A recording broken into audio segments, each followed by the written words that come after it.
What's going on is Anton from AntonDaniels.com. I appreciate you guys for continuing to rock with me, but I just got home off of an early morning flight, right? First thing through the door, I want to see my family. I love my family. You know, I'm a family man. I'm an advocate for families, right? Second thing, I got to get that hot shower because I got to throw the threads on. The threads make me feel like $1,000,000, but the third thing through my mind and all throughout the trip is that I got to have that Tiege pack. Tiege makes my life uncomplicated. It's uncomplicated skincare for men. The first way that I started specifically was their level 1 system. It's a daily face wash to get rid of the dirt and grime on your skin. 2 times per week exfoliating scrub to get rid of the dead skin cells. An AM moisturizer with SPF 20 because you should always be protecting your skin from the sun. And a PM moisturizer to help your skin stay hydrated and healthy throughout the night. Here's the thing. My favorite part about Tiege Hanley is that every box comes with an instruction card that tells you when to use each product, how much to use, and in what order. They really making the process of achieving and maintaining amazing skin for men uncomplicated. In addition to amazing skin, members of Tiege Hanley get tons of benefits, including at least 20% off the retail price, the ability to customize your box, exclusive monthly deals, you can pause and cancel at any time, and you get free shipping. And because Tiege Hanley is sponsoring today's video, they're offering my viewers an amazing deal, right? Just click the first link in the description and you get 30% off your first box, plus a free gift. It's an amazing deal. You got to get started today. You're not out here trying to look like a Dusty. And if you travel as much as I do, which I'm sure most people don't, but you know me, I'm pushing my bag chasers in order to be in the top 5%, top 10%, top 1%. We got to make our lives uncomplicated, and Tiege Hanley is no better product. You got to look good. You got to smell good. And you can't be looking like a Dusty. Make sure you get started today. Click the link in the description. Get that Tiege pack. Feel the Tiege, my friends. What's going on is Anton from AntonDaniels.com. I appreciate you guys for continuing to rock with me. Stop acting like I ain't got my other place still just because I got the penthouse down in Detroit. You know what I'm saying? What up, Sabrina? What up, Trap? OTR Ray says I couldn't wait to leave the barbershop to tap in. Shout out to... Why am I not on the screen in the barbershop? Y'all need to be learning about what's going on across the United States and getting to this money too. You know what I'm saying? What up to Antonio Watkins? True to myself, your car, just Val, down there in South Florida. Spaces, Kenya from Cali. Trini Life, Alvin S, everybody. Sabrina, what's up, Sabrina? Ari, Kojak, all of my friends and family. What's happening, friends? AR Smitty, what's up, y'all? It's Saturday, just as promised. We got to do a makeup because I got to make sure that I tap in with y'all. I don't like to just stream. I want to make sure that I stay structured. We are going to probably have somewhat of a condensed show today, simply because it's a lot of the things that we cut out, and I just want to get straight to the meat and potatoes. We're not going to have a quick hits, stuff like that, right? But again, I want to make sure that I add as much value to y'all as possible. So housekeeping really quickly, make sure y'all tap into the Patreon. Link is in the description as well as pinned to the top of the chat. Also, shout out to Tiege Hanley, 30% off your first order plus a free gift. Definitely a sponsor of the show. And then last but not least, we got after hours tonight. So, in a general sense, we live stream on after hours on Tuesdays, Thursdays is mine. And either Friday or Saturday. Lately, we've been live streaming on Saturdays. So we kind of keep in motion. I got some friends and family that's going to be coming over here today in order to celebrate Rita's birthday, because Rita's birthday is going to be on Monday. So let me give a round of applause for her. So Rita's birthday is Monday, so it's officially the 19th. But we got some friends and family coming over here to celebrate it today. And then my daughter's birthday is the 20th. And so she doesn't even get back in town until tomorrow because she's out in Nevada for a tournament. And so she got that going on. And so it's a lot happening. Everything around me is all blessings and love. And, it's beautiful to see people continue to grow. And getting older is a blessing. And I honestly believe that we are in the best generation ever. I don't think it's going to get any better than us, honestly. And I know that that's like some wild stuff to say, but if you are alive in 2024, I don't think that you're ever going to have a better time than right here, right now. And I do think that life is going to get better for us here in the Bag Chasers. But I'm going to tell you why I say that shortly. So shout out to everybody that support the platform. Shout out to everybody that's holding us down. Um, yeah, man, life is good. Life is absolutely good. And you know that they consider me like a celebrity here in Detroit? That's crazy to me. That's crazy to me because I just don't understand it. Like, I am very much like a regular person, but it's like every time I come out the door, every time I come out of my building, every time I stop in some place, people show me love. I mean, and they show me more love than ever before. And I didn't even realize how significant I had become until some people was explaining it to me, and I was coming downstairs and I valet my car. So my car is valeted at my building, and I got the concierge and security and all of that stuff. So you're not just coming in my building, right? 24 hours and all of that. So I valet, and that's one of the reasons why I chose that building. Aside from the fact that it's new and it's got the best view of the city, and some people that was doing a tour there, because I was getting my car so that I can come back out here. Some people that was getting the tour there, and it was also a new guy that got hired as the concierge. And he was like, "Wait a minute, you Anton Daniels or whatever?" And I'm like, "Yeah, whatever." And so we kicking it. And he was like, "Man, you just act like a normal guy." And I said, "What do you mean?" He said, "Bro, you don't really realize how much you putting on for the city. Like, you are one of the biggest advocates for the city, and we love you, and we play you inside of the barbershop, and my mom know about you, and we've been talking about making sure that we become bag chasers and all of that stuff." And I'm humbled, right? And I know I'm not like a huge celebrity, and I'm not even wanting to be that, right? That's not what the goal is. The goal is to do the great things for my people. The goal is to do a great thing for my people. And so, I'm always going to be humble. I'm always just going to be me. You're never going to see me rocking a whole bunch of big chains and stuff like that. I'm just me, man. I'm hoodie ton, and I'm the same. I got the exact same personality. Kojak will tell you. Kojak will tell you he went to high school with me. I am the exact same person that I was in high school. When people say, "Oh man, you think you all of that?" I thought I was all of that in high school. I always felt like I was the best at what I do. And it's not even so much as saying that I'm better than people, but I think that in competition and in everything that you do, you're supposed to feel like you're the best at what you do. So if I see a man, right, and I'm not talking about a guy that's giving props to somebody else or whatever. And let me just say this before we get into the show. If I see a man and that man wants you to be humble, like when I see other men trying to convince other men that they shouldn't big themselves up, I know that that's a weak man.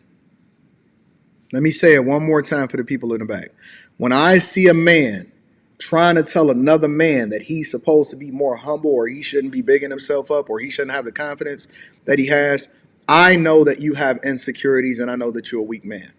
Because every time that I see another guy and I see him winning, or I see him operating in confidence, when we grew up off sports, and you know what I'm saying, when Jordan would look at a dude after he dunked on him, it's like, yeah, you want that, right? You want to be in competition. Like, you're in a competition to be the best person that you can be. And the way that you measure yourself is against other people that's in the same industry or doing what you're doing or whatever. So when I have a victory, or when I'm doing well, or things are going successful for me, and I came and I got it out the mud, and I'm from the city, and I'm from Detroit, right in the inner city of Detroit, not in the suburbs, but in the inner city of Detroit. And my father made the sacrifice for 2 years of my life to send me to middle school in a private school, and then I wind up going back into public school system and graduated from public school, and then I went, and my entire high school was in public schools. But to achieve the things that I've achieved, and to be the most successful person that's ever come out of my class, and to be in the spaces that I've been, and to continue to break through barriers and achieve heights that people said that I would never be able to achieve, why would I ever humble myself for you? More importantly, why don't we celebrate when people are doing well and successful? You see what I'm saying? Because for everybody that wants to humble you, not once in my entire life, and I'm telling you, not once in my entire life has somebody ran into me in person that noticed me from the internet and had some smoke for me. It's all internet thugging. It's all internet thugging. What you see happening on the internet is not real life. People that talk shit on the internet don't have that kind of motion in real life. I'm just telling you. We gonna talk about it because I know that I ain't worried about this ain't the weekday. We just gonna get to it. People that talk shit on the internet is doing just that. They internet thugging. They the same thugs that we used to recognize in the AOL chats when the internet first launched in the 90s. They don't say shit in person. They are all 100% love, loyal, and can I take a picture with you ass niggas in real life? Can I flick it up? Can you give my girlfriend a hug while we taking a picture ass niggas in the airport type motherfuckers? And so I believe that the internet is more real than real life. And the reason that I say that is because how people are in real life is completely different than what they're really communicating that's in their heart on the internet. Most of these people that want you to be fucking humble, they were humbled in school. These is motherfuckers that was put in a locker. They were bullied. They're that type of, and it's nothing wrong with evolving past and continuing to grow, but you can't keep having that bitter shit in your heart. You gotta let that go. If you got put in a locker when you was younger, you're gonna have to forgive the bully that put you in a locker. If you was a person that was humbled, or the chicks that was in high school, they never gave you no play and they called you ugly, listen, you ain't gotta keep living with that in your past. You can't keep projecting your insecurities on other people. You're going to have to let that shit go. And that shit is deep rooted. It's seated. You got to literally get that up out of your heart. Because I don't think about you niggas. When I cut this computer off and I go to get some head, or I'm playing with my daughter, or I go jump in my 96 Impala, or I go spend $10,000 at the mall, or I'm going over there and I'm doing stock club like we doing in the Bag Chasers and we running it up. When people come on my platform and they say, Anton, I'm making this amount of money as a result of it, we celebrate them. We celebrate greatness. We push into people. We want people to be successful. I don't understand this I don't like you out of nowhere mentality. You a weirdo. You a weirdo in real life, nigga. We know you not outside. We don't see you anywhere. You niggas that be making these weird videos on the internet, we don't see you niggas in real life. You are a ghost. You a recluse. You stay with other people and you paying a portion of your income towards rent, my nigga. You know what I'm saying? Like, you're not in a position to even be talking. And we know that if the internet wasn't real, you niggas would not be outside. Every day, I'm outside in every single spot. You see me. People see me in real life. And we give dap, we give hugs, and I'm the motherfucking man in my city. I don't run into nobody with real smoke and real life that recognize me from the internet. And so put that shit away. Put that tough talking shit away. There ain't nobody, bro, I'm 41 years old. If I wind up doing something to you, you would never know it. You would never know it. I'm not ever risking my freedom for you niggas. I live an incredible life. I am very, very thankful. You see these flowers right here? You don't see the flowers. Let me show you the flowers. This is what our life is like. It's flowers. It's beauty. It's love. It's penthouses. It's exotic cars, exotic trips, fun times, love, community, and greatness and growth, and more profitability, and loving on Jesus. That's it. All of that other shit that y'all got going on, we ain't on that. We ain't on that, bro. So listen, let that shit go out of your heart. Y'all gotta let that go. That hate that's in your heart, that's ugly. You only hurting yourself, because when you get done, you still gotta go to sleep with yourself. You still by yourself. You still by yourself. And that's unfortunate, because you got better things ahead of you. You could do great things. You know what I'm saying? Get the sleep out of your eyes, brush your hair, brush your teeth, go get your money up, your wardrobe together. Nigga, you can't be talking to me riding around with cloth seats. What's wrong with you niggas? Nigga, you riding around with cloth seats And it ain't nothing wrong with cloth seats. I'm just saying, why you talking to me with cloth seats on, my nigga?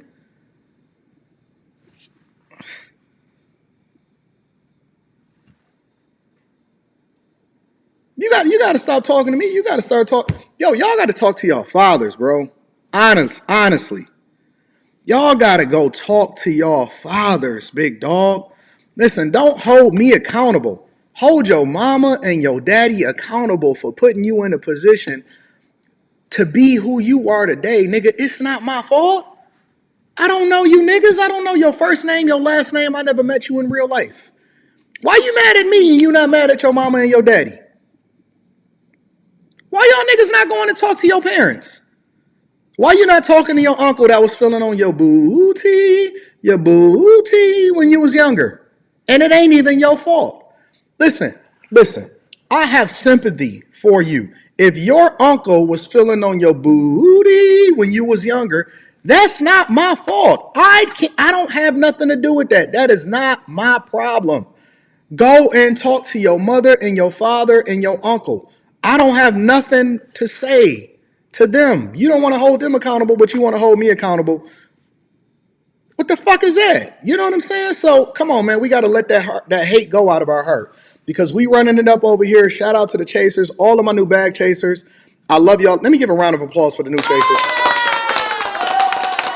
Shout out to the new bag chasers in the building. I love y'all. I appreciate y'all. I'm not cooking nobody in particular, Kuro. I'm just saying I don't know where this hate come from.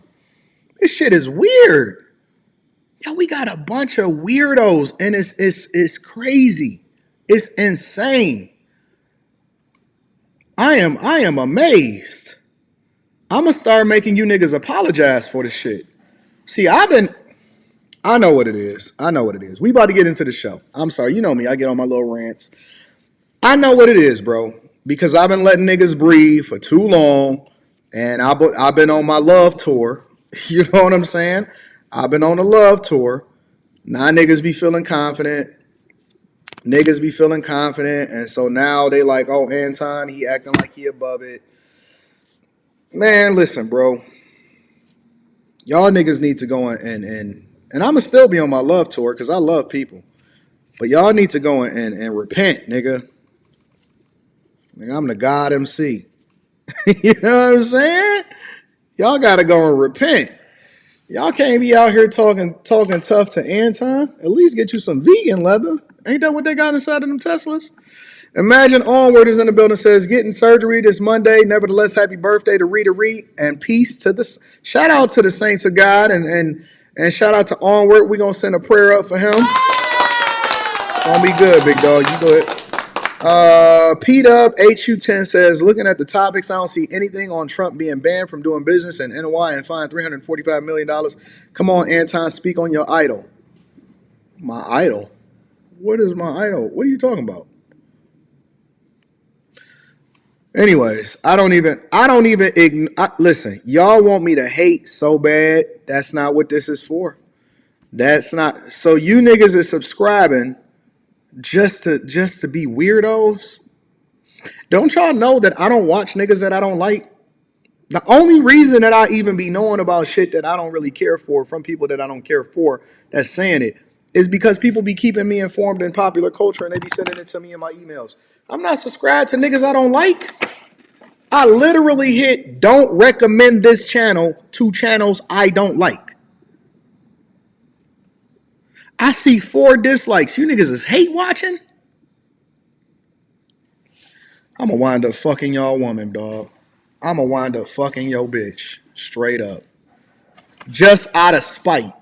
Don't worry, I still ain't gonna get divorced, but I'm a monkey pound your hoe. I am. I'm gonna make you niggas so bitter. I'm gonna fly your chick out. I'm gonna give her the best accommodations, and then I'm gonna monkey pound that hoe.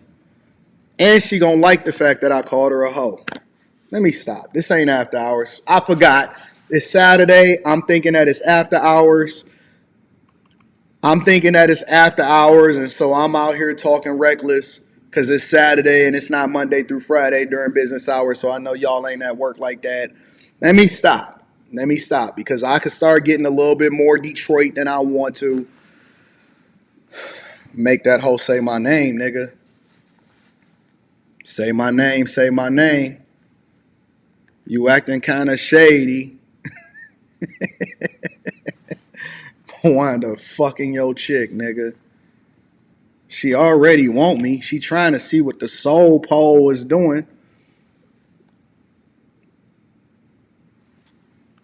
Make her beg for mercy, nigga, like a G-Unit album. Anyways, let me go ahead and continue to rock out. Fucking. That's the best way to get at a nigga is just to know that when she picking you up from work and y'all one car, nigga, that she giving you a kiss in your mouth right after that. That's the best way to get at you. Is to know that when she pick you up from work in your car,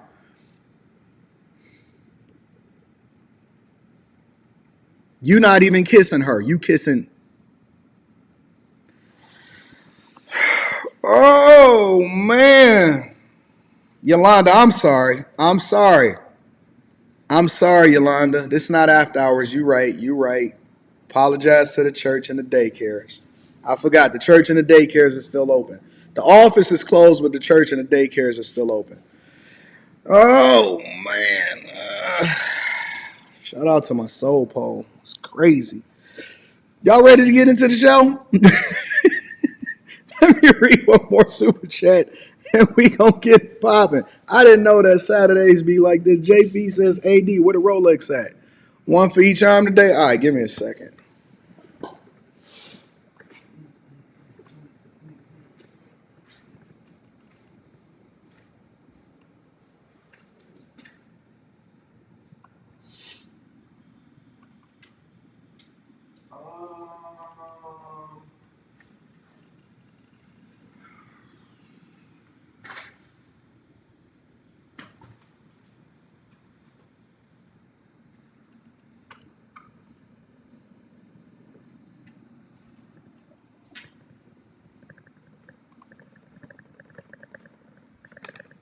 Only because you asked. Only because you asked. Y'all said y'all want to see what 100,000 look like on the wrists with no diamonds. I'm not used to putting it on my right arm, so we're gonna have to do it a little different. One for each arm. Y'all want me to rock a Rolex like a girl on my ankles? I guess we could do a little bit of stunt life today. Ooh wee.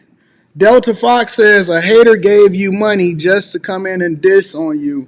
How is that logical? They're willing to spend their grocery money for a diss super chat. Sad life indeed. It's crazy, Delta Fox. I appreciate you, big dog, for holding me down. So I guess we doing Rolex life today, huh? Two for the goose, one for the gander. Two for the goose. The juice is loose. Donate the Omega. Platinum Prezi with the blue face.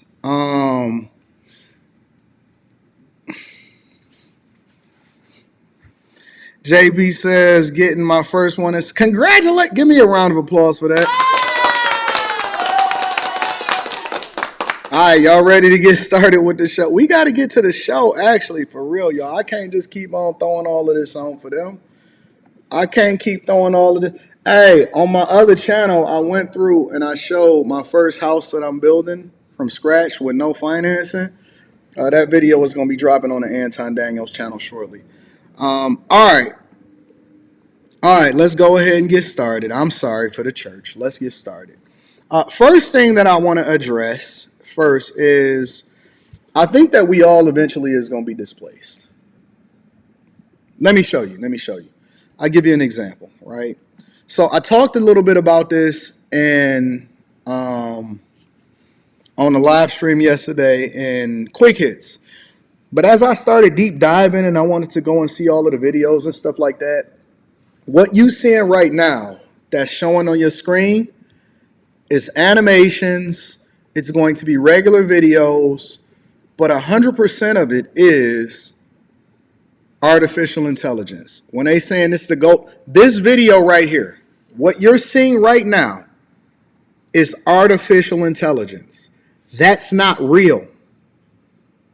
This is not real. These dogs, these puppies that's showing on your screen right now with the snow over their face and they paws doing like this, that's not real.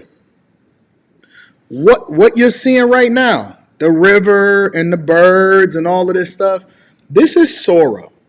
And Sora is the latest version that is going to be released. Every single video that you see coming across your screen right now is the latest video. These are not animations. These are not animators. This is not real video. When you see this drone footage right here and these water that's crashing against the rocks, this is text to video. Meaning, when we seen OpenAI, OpenAI is the company that was largely invested into. This right here, this man, nothing you see right here is real. Zero, zilch, nada, nothing. Nothing. You see the definition in their face? You see all of the little videos and the nuances and everything that's on there? Do you see this?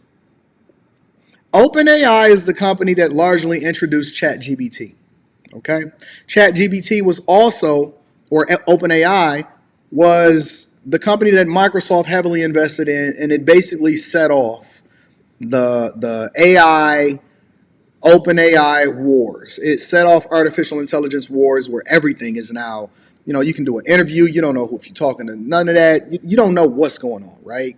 And so the reason that I'm communicating this to you guys is because not only is this text to video, this is no longer you just putting in a prompt to understand. Let me take this other Rolex off. No longer are you putting in a prompt to try to understand solve for homework or anything like that. You're basically saying, hey, create me a video with a cat, an animation with a fire, so that my cat can put his hand over it, or create me a video of a drone shot, or create me some video where there's a van going through the mountains with a bunch of greenery that's driving over the sand, and then it's creating a video instantly for you guys to be able to use.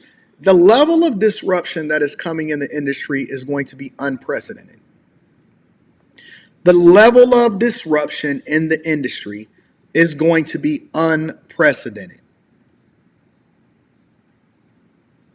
Of all the things that I've seen in my lifetime, of everything that I've been able to pay attention to and anticipate and then to move around and all of this stuff, this will be the biggest disruption that you will ever see in your life. That's not even that's not real. This cat playing with a woman in her face in the bed is not real. These woolly mammoth right here that's walking around, this was created in less than a minute. Text to video. Do you see how fast this is moving? And then True to Myself says, well, I know that it's fake. Well, first of all, at the natural eye, you're not going to be able to know that it's fake. When you see this type of stuff, you're not going to know what it's fake. You're not going to be able to tell the difference. You're knowing that it's fake because you know that I'm showing you something that's fake, and so you're looking for the fakeness in it. But this is real. This is so real. It's realer than real. And so my point that I'm telling you is that not only is the film industry going to be disrupted, not only is stock footage and photo sites that's going to be disrupted, not only is content creators going to be disrupted, but you at your job. They're thinking of every and which way in which they can leverage artificial intelligence in order to disrupt every single industry. It's not a real black man right there. Can you think of the deep fakes, the possibilities of how they would use artificial intelligence in order to mimic or show something or a presidential candidate, or to create false advertisements, or to influence what's going on in your elections as though they already have not, as though it's not already not that easy to be able to do? Can you think of the possibilities of Amazon is already the film companies, commercials, advertisements, influencers. Do you know that there's already an artificial intelligence influencer that men are following online that they know is basically a robot, and they're giving money over into this artificial intelligence influencer already? And they're following it. And it has a huge following on Instagram. Can you think of the possibilities of farms, of content farms for OnlyFans and stuff like that? Listen, bro, listen. Appreciate what you have right now. Appreciate the fact that we have each other, and to know that right now in the present is nothing but the present. And when I say the present, I'm saying the present, meaning that it's a gift to us right now. We have already started to become gods. We have already been playing God. And now you're going to see it more and accelerated than ever. And so think about the ways in which you're going to be disrupted. Everything that I do today is to plan for not only embracing and profiting from the disruption, but also to anticipate my own retirement at some point. Everything that I do, I take a multi-level approach. It's a 3-level approach. My first approach is, what do I need in order to make sure that I survive right now? Second level approach is, what am I doing in order to ensure that I'll be able to thrive in my future? That could be a hobby, that could be professional, that could be you continuing to go to school, you get new skill sets, whatever businesses that you're creating in order to ensure that you're going to thrive 5 years from now. And then the final step, the third level is, what am I doing in order to ensure that I'll be able to live the lifestyle that I want to live for the rest of my life? And that's what real estate is for. That's all of that. Because regardless of what you think, the one industry that people will always need is housing. They will always need a place to stay. And even that is being disrupted because institutional investors are now taking over real estate, and it's almost like the final frontier in order to remove the middle class from being middle class. Institutional investors, large conglomerates and companies, are basically buying up every piece of real estate that they can get their hands on. They cannot buy enough because the land that we put our feet on is finite. They're not making any more. God ain't making no more land for you to continue to buy. And so I deploy my resources into the things that's ultimately going to ensure that my daughter is going to be taken care of for the rest of her life. And we have to start being proactive. We cannot continue to wait for industries to disrupt what's going on with us and then to think that that's going to be okay. Your food is genetically modified. Real estate is being taken over by institutional investors and the government not doing nothing about it. Inflation is out of control. I'm going to present to you a story today where they're basically telling you that they're proposing $50 an hour for minimum wage. Content creation, completely disrupted. Basketball players is going broke. Everything that you see today, 5-10 years from now, is going to be completely different. It's going to be completely different. Have y'all ever seen that movie Ready Player One? Don't worry, we're going to get there. All I'm saying is, if y'all not in Stock Club, which we're going to do tomorrow, if y'all not investing in this stuff, if you're not a shareholder and benefiting from it at the very least, if you're not at the very least getting a dividend payment or figuring out how it is that you can invest in it so that you don't get behind as a result of it. You know, I remember when Andrew Yang, a lot of people don't remember, Andrew Yang ran for president.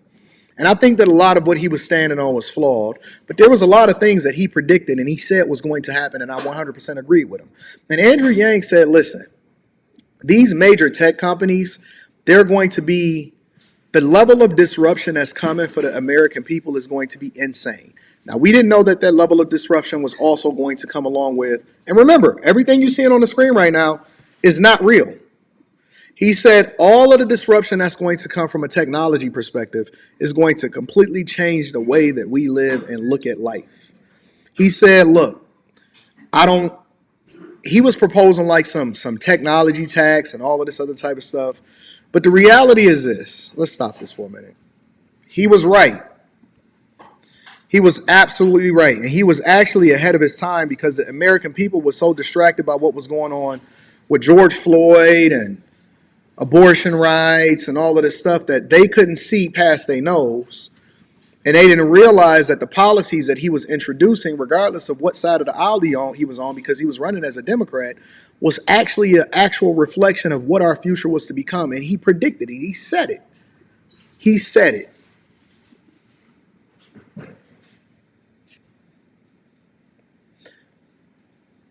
Every discussion that we have today, and it's okay to show the news and to report on what's currently happening. Every discussion that we have going forward, 95% of the discussion that we have inside of the Patreon and Stock Club, everything that I've been saying, I always say that I'm telling you guys what I'm thinking from a 10 and 15 year view. That's the only thing that matters. If you're not looking at what is going to happen 10 to 15 years from now, if you think you can save your way to wealth, if you are not actually participating from an investment perspective and planning your life, planning your children's lives, when you have children, when you decide to get married, and I say it all the time, it's in everything I say, vet for the thing that you are to become, not for where you currently are. When you have children, if you're not planning based off of the possibilities of you being able to put them in the best position possible long term, and you just having kids for the sake of having kids, you're nothing but a slave. You're a modern day slave. If this does not give you a level of healthy fear to propel you to do the thing that's in the best interest of yourself and the people that surround you, you're not smart about how you're going about doing things.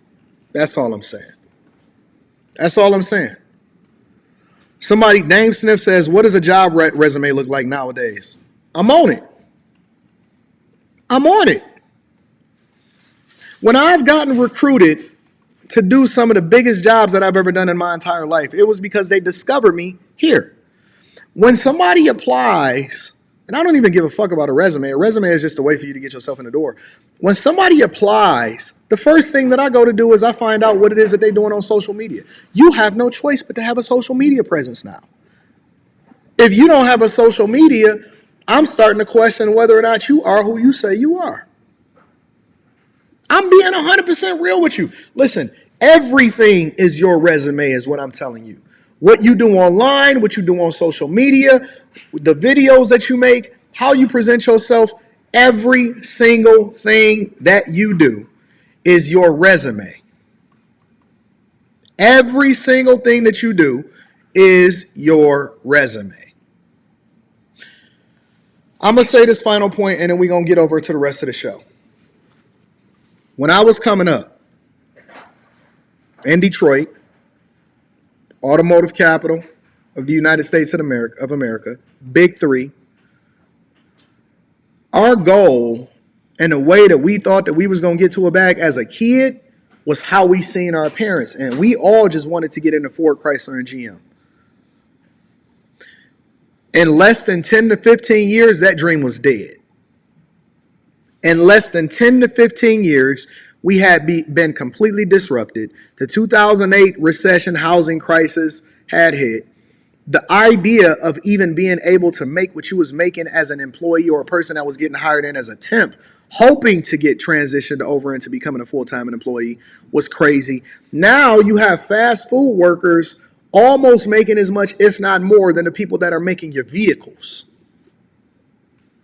It got disrupted so fucking fast that I was already pivoting and I was thinking to myself, nah, I got to become a software engineer because this ain't going to work. Ain't no way in hell, especially considering all of the different layoffs that I had seen had happened throughout my lifetime leading up to the 2008 recession. And they were saying that them jobs was never coming back. Ain't no way in hell I thought that I was going to be able to work 30 years and get a pension for the rest of my life. And then the dudes that's working a pension, they fucking looking poor as hell, crashing out because inflation is crazy. Now we getting to the point to where they basically saying, listen, if you just getting a degree, it ain't enough. A degree ain't enough. It's not enough no more. You got to get a specific degree in a specific industry. Listen, when the Apple Vision Pro came out and you see robotics starting to perform surgeries, what won't be disrupted? What won't be programmed? They are using robots to assist them on the surgery table. They're implanting chips into people's heads with Neuralink. They're racing to your demise. Amazon is replacing workers in a warehouse. You're not even fucking a worker in a warehouse no more. They don't even need you as a high-low driver.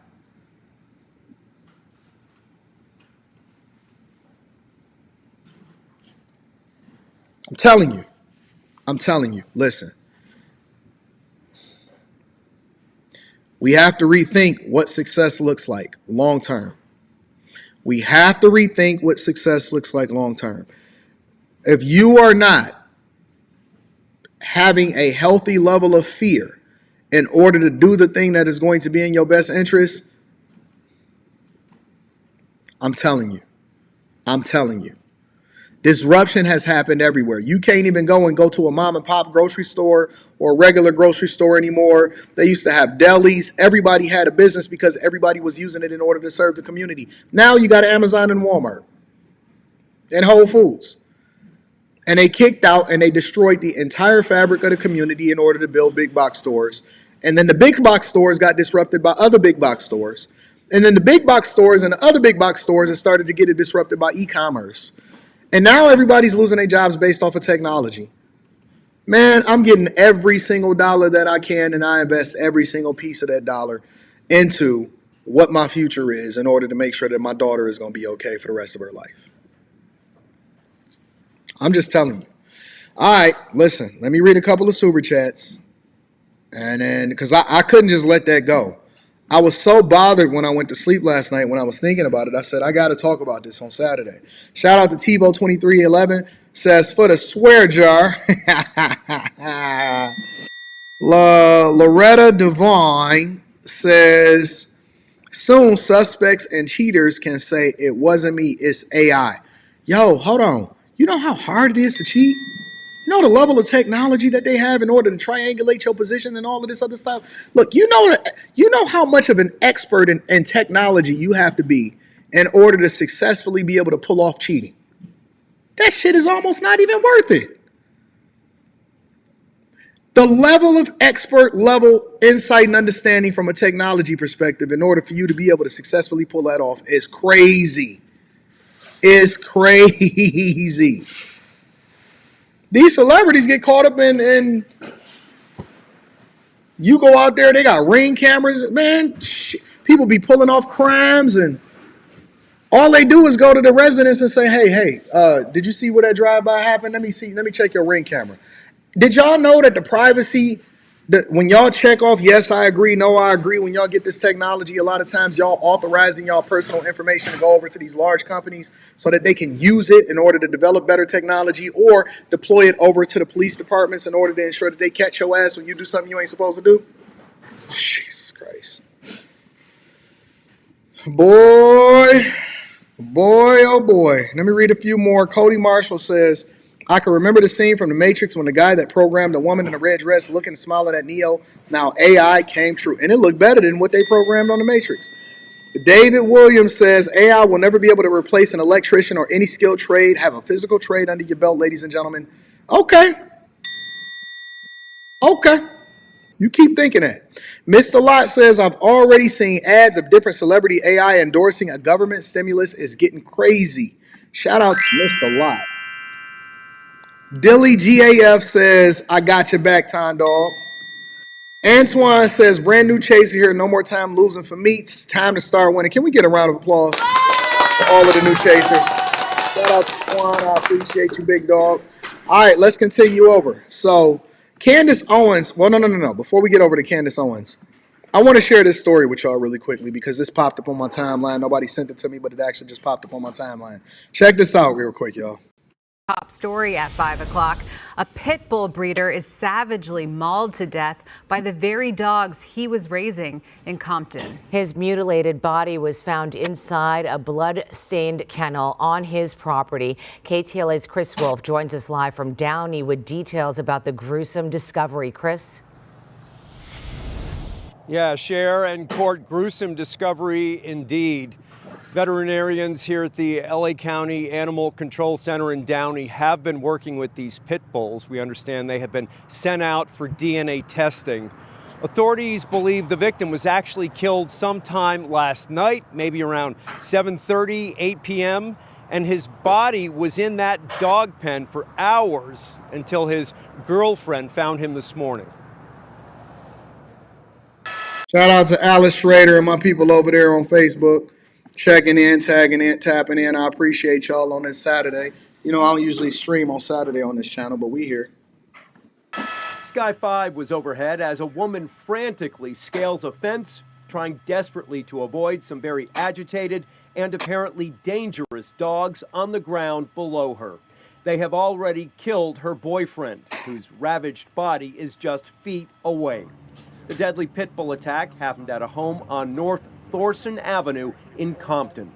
Investigators say the woman discovered the gruesome scene Friday morning in the backyard and called 911.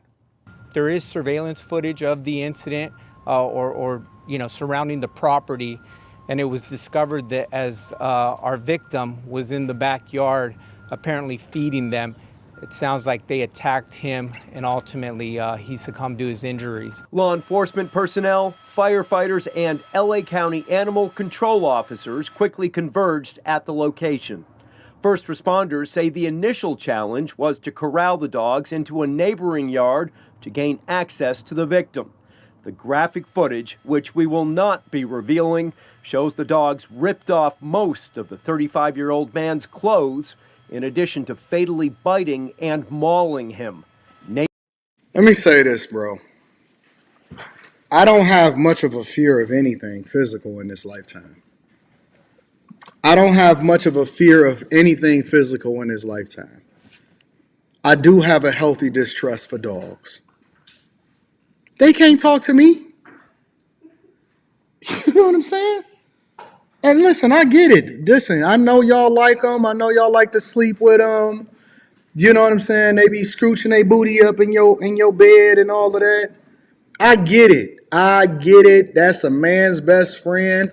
I have never had an interest in owning a puppy in my entire life. I don't care what breed it is.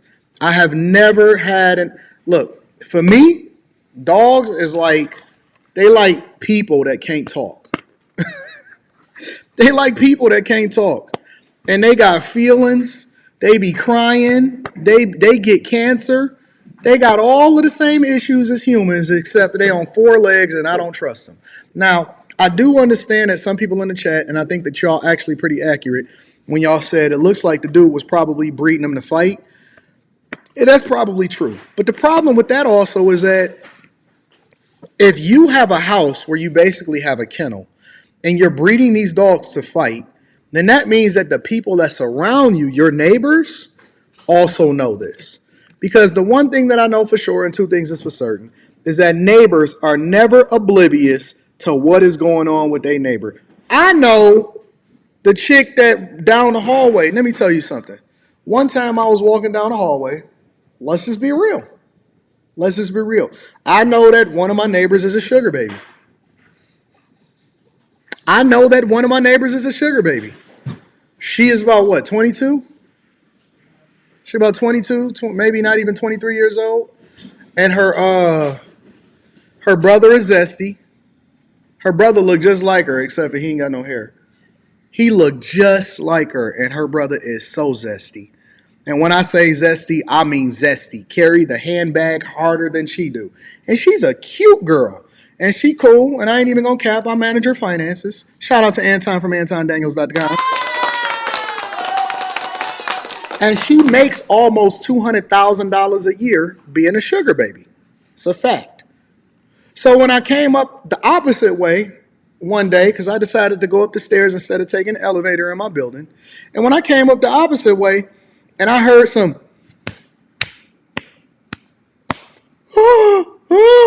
I said, oh man. Sugar daddy must be in the crib. I went on ahead, just threw my AirPods in and just kept on walking over to my unit. He was busting it down. He was, or either she was doing a good acting job. But she certainly, listen, I'm not oblivious. I know what was going on down. Listen, the place that I live in is very, very expensive. Every place that I stay in, I ain't even gonna cap with you, is very expensive. She can't afford to drive that Audi that she got and be 20-something years old and don't have no job and having her little zesty brother come over here and dog sit and come up here from a completely different state and to be laid up. You know what I'm saying? So she got to bust it down for a real one when the time comes. I'm keeping it. Listen, this is the Millionaire Morning Show, but this is a different type of show. We just gonna keep it 100. What, you don't think that at some point I didn't expect to go past the door and hear the boom, boom, boom, boom, boom, boom. I said, is this nigga having a heart attack or is he busting it down for a real one? You know what I'm saying? She got to get that thing up at some point. She got to get that thing up at some point. When I seen one time,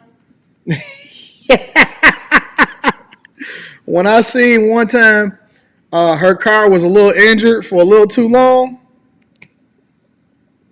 She had a couple little dents in her car because she can't really drive that good. And her car was a little injured for too long and it wasn't getting fixed. I said, oh, she must have had a fallout. Is she getting punished? And sure enough, managing that money, the deposits wasn't supposed to be. I said, what's going on? I said, you're a little short this month, baby. I'm managing the money, making sure that she got a little bit put up for later. I said, you're a little short. Oh. I said, you got something that you need to fix? I'm going to be real with you. I said, you got something that you need to fix or something? What's going on? Your car looking a little dusty. You ain't got your tags renewed yet. Start looking at it like, Said, you must be ready to go back to where you came from, huh? I'm not telling you what to do. Maybe you want to have a change of heart. Maybe you want to come over to Jesus. I'm not here to judge. I'm here to get paid, all right? All I know is I'm trying to figure out what's going on. Car looking a little injured. Tags ain't been renewed. Brother ain't caught a trip up here to come and dog sit.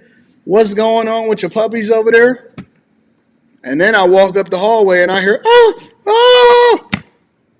Deposits is in. I looked at the bank account. I said, okay, deposits is in. Looked like she did her job this month.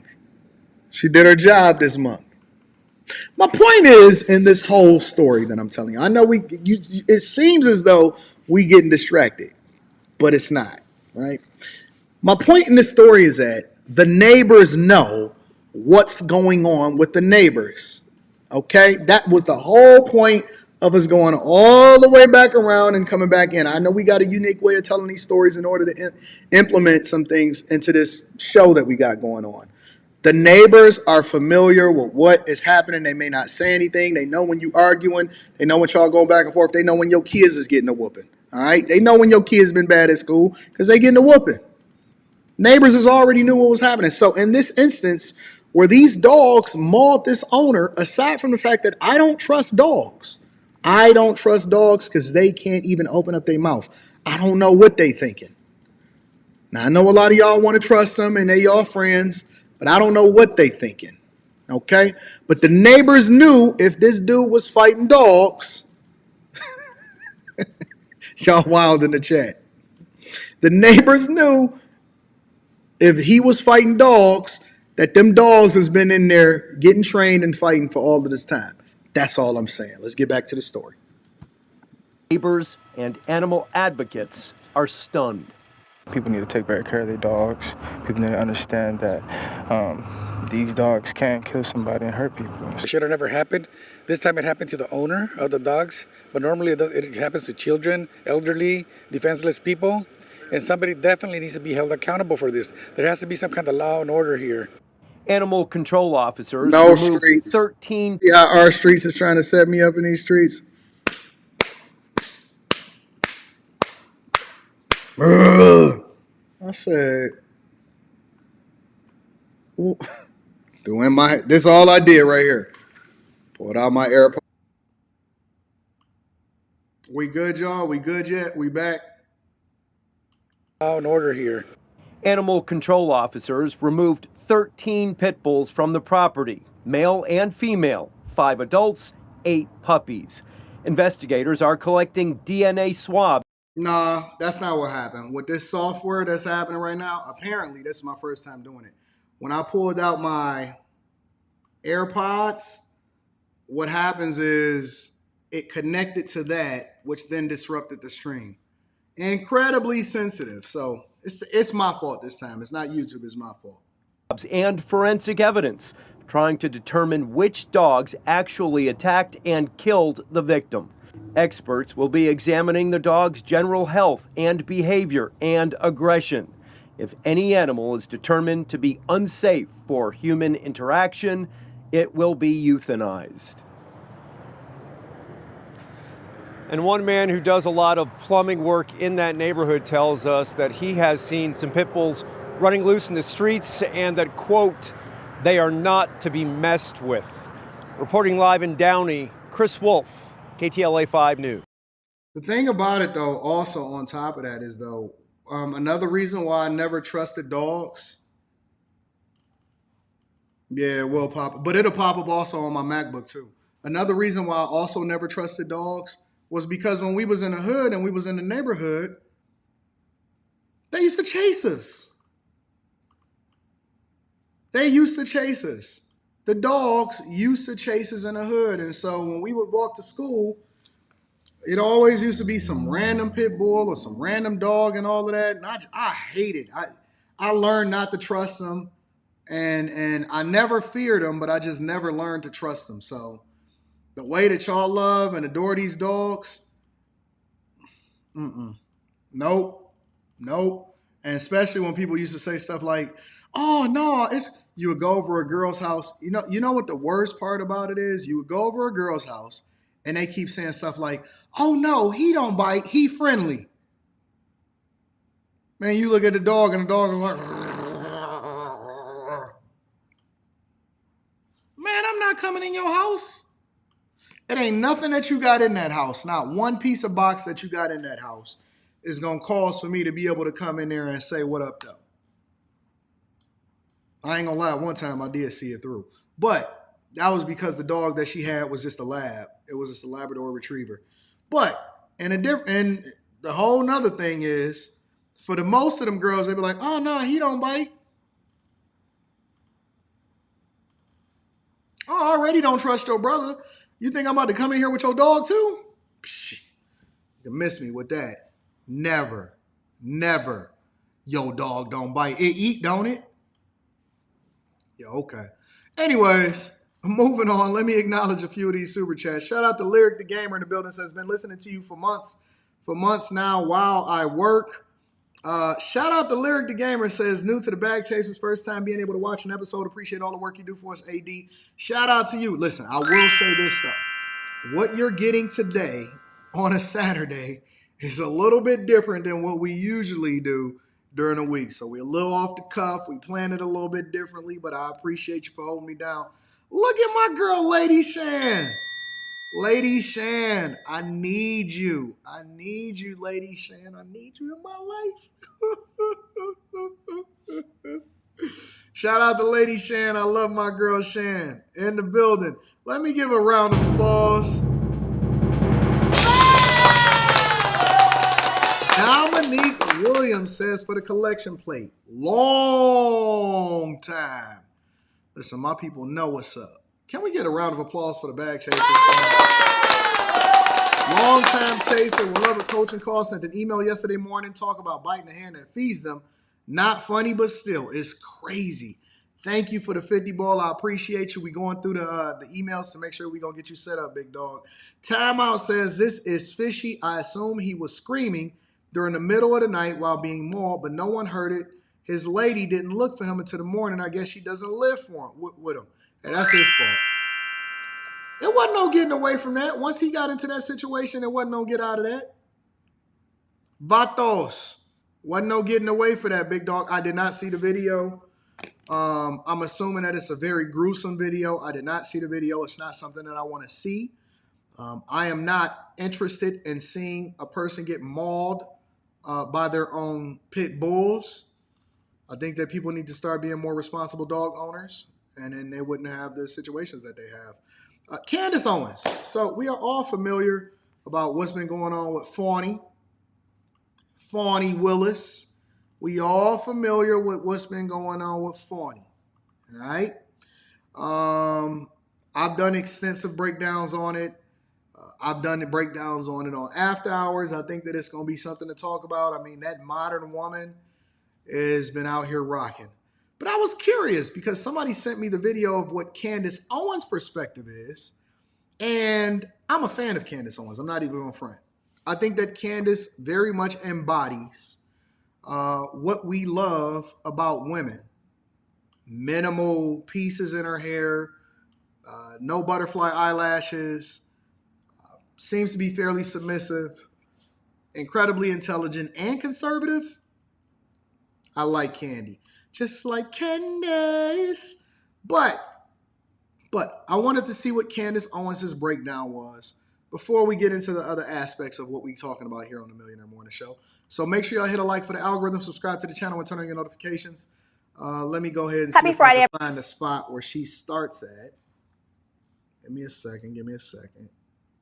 All right, so it seems like right here. Just take a deep breath to start this. Where do we even start? Listen, I'll say this. You don't have to like Donald Trump to admit that Trump attracts a very specific kind of woman that is willing to drag him through the court system. And that type, by the way, is clinically insane. A couple of weeks ago on the show, we covered the extraordinary case of E. Jean Carroll. You remember her? Yeah, the one that's going after him for defamation because she claims she was raped, but we're not really sure what she even thinks rape is. We're not going to recap it, but just let this one clip jog your memory. I think most people think of rape as being sexy. Let's take a short break. Think of the fantasies. We're going to take a quick break. If you can stick around, we'll talk more on the other side. You're fascinating to talk to. Rape. Yo, to get accused by that chick and have to fork over $80 million to that chick is crazy. That's crazy. I'm not even sure I want to be any more famous than I am right now as far as having my little bitty following. But let's continue. Is sexy, and Anderson Cooper is fascinating to talk to. No comment. Ratchet. Well, another case that Trump has been going through, and of course you are aware of it because it produced what is arguably the most famous mugshot of all time, is happening down in Fulton County. Yes, he was indicted by a district attorney named Fani Willis. Now, of course, you might recall that the mugshot kind of backfired for Dems. In fact, Black people were in the streets cheering Trump on his way to get arrested. Honestly, the scenes were incredible. And more specifically, the Black men down in Fulton County were saying, "Ooh, yes, he's one of us now because we also get indicted for absolutely no reason." Take a listen. I'm here to support President Trump. You want to know why I'm here to support President Trump? Because they done did Black men like this for decades. Make up charges and put them, so I know Trump is innocent. I support Trump against this corrupt, two-tiered justice system. That's why I'm here to show my support as a Black man for Trump. And I'm wearing my shirt for Trump 2024, and I mean that. What do you think about the indictments? Oh, it's a bunch of bullshit. Hey, as ignorant as the shirt was, he was pretty intelligent in his ability to communicate his thoughts, realistically. It's a bunch of bullshit, ladies and gentlemen. That's what he's saying. He's saying that there is corruption down in Fulton County. And maybe at the time you didn't believe that man, but now you most certainly will. Maybe you didn't believe me a couple of weeks ago when I said DEI policies are harmful because obviously what's going to happen is to fulfill certain quotas to make sure that we look good and people look like they're all different. Yeah, we were going to suspend intelligence. We were going to be willing to suspend actually hiring people that are better qualified for jobs. And I now feel certain that the biggest argument against DEI. What's up, D? What up, D? More in the building? Is Fani Willis. Yep, the district attorney who indicted Donald Trump down in Fulton for what? Well, I'll jog your memory. They were saying that Trump and his allies attempted to reverse Fulton County's election results fraudulently. They were saying corruption. Our county would never do anything that is corrupt or illegal. Everything is top tier down here. We don't do that. Well, when Fani Willis indicted Trump, she decided to hire a man named Nathan Wade to be the special prosecutor. So his job was to help with Trump's prosecution. Okay, no big deal. But just one day after, Nathan Wade rather mysteriously filed for divorce from his wife. And he also filed to have all of the records sealed in that divorce case. Now, that just seems a little weird. Maybe it's nothing, or maybe it's everything. Wade, in the meantime, billed Fulton County over $650,000 for Actually, they're saying it's a lot more. They're saying it's more like $723,000. his work on the Trump case over these past 2 years. Now, that's a lot of money, $650,000. Could that be corrupt? Yeah, turns out it was. After a while, it was revealed that special prosecutor Nathan Wade had a very special relationship with Fani Willis. They were making sexy time with one another, and that's why she hired him on this case. That sounds pretty corrupt for me. And so now they're both facing a misconduct hearing because Nathan's wife is now talking, and she is alleging that the money that Fulton County was paying him, what a handsome amount of money, was actually being used to fund their trips around the world for their hanky-panky. Yeah, this is what they're doing. She's paying him. He's taking her around the world, and they're making sexy time. Yep, the state is also accusing her of hiring Wade to help prosecute Trump, despite the fact that Wade is not qualified or experienced in handling criminal matters. So again, that's just a special hire. Now, there are a lot of adjectives that I could use to describe this misconduct hearing. I would say it's ghetto, it's ratchet, it's fabulous in all the wrong ways. Basically, if VH1 watched this and did not immediately phone these two, Nathan Wade and Fani Willis, to cast them on Love and Hip Hop, it will be the biggest missed opportunity ever. You know, Candace has a unique way of being able to frame this and summarize it in a way that very few people can. But the reality is this: when you really combine all of the different details and the facts, it's almost hard to miss that this was the most corrupt display of ignorance that I've ever seen in my entire life. And when I say ignorance, I'm saying ignorance on the behalf of the people that voted them in and is continuing to support them just because they don't necessarily care for Trump. Now, two things could be true at the same time.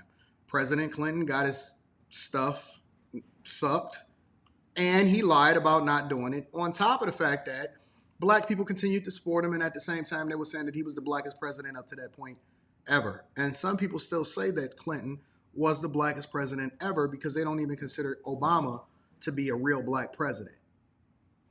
Fact of the matter is this: it's hard to ignore the idea that you are paying a person that is never ever prosecuted in the way that you're hiring them to prosecute for a case that is one of the biggest cases to help determine whether or not Trump is ever even going to be on the ballots in the first place as far as the leader of the free world.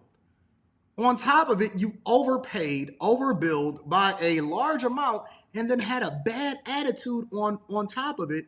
Somebody that was busting you down and just so happened to be filing for divorce, and surprise, they wanted to seal his divorce case.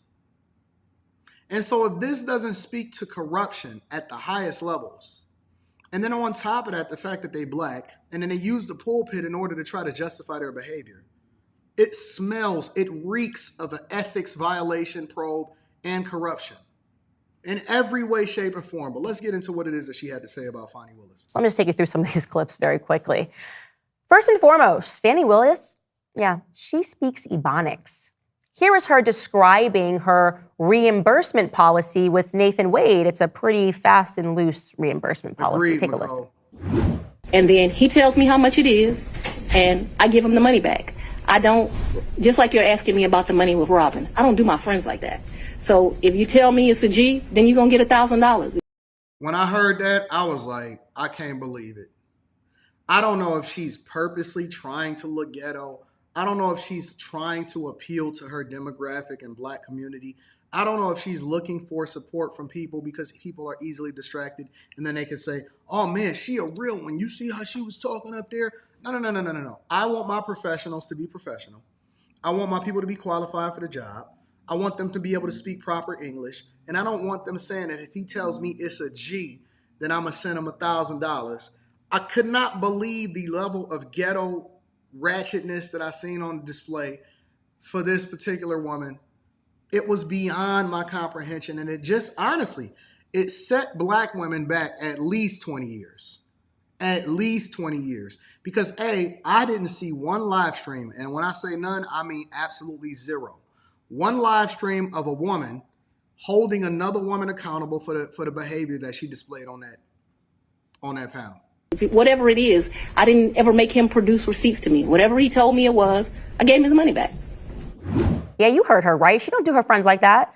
If whatever you tell me what it is, like you say it's a G, I'm gonna give you a G. Like, I don't understand what the problem is. I'm just gonna give you a G. You know, I got you. We friends. It's cool. I'll listen to you. Further to that point, it's because Fani Willis, she don't need no man. Take a listen. And did the forthcoming indictment have anything to do with that? Ooh. Or was it just a coincidence? Let's go on and have the conversation. I've just asked you whether or not it was a coincidence. Had absolutely nothing to do with this. It's interesting that we're here about this money. Mr. Wade is used to women that, as he told me one time, the only thing a woman can do for him is make him a sandwich. We would have brutal arguments about the fact that I am your equal. I don't need anything from a man. A man is not a plan. A man is a companion. And so there was tension always in our relationship, which is why I would give him his money back. I don't need anybody to foot my bills. The only man who's ever foot my bills completely is my daddy. Hood rat. Hood rat. Ladies, honestly, y'all should be absolutely embarrassed. Y'all should be absolutely, positively embarrassed by what representation and diversity, equity, and inclusion looks like for you guys. Y'all should be absolutely embarrassed. That's insane. Is there anything else you would like to add to that? No. Sure. But I'm sure we'll talk about it further. No, we're not going to talk about it further. All right, no back and forth. Let's stay down. Next question.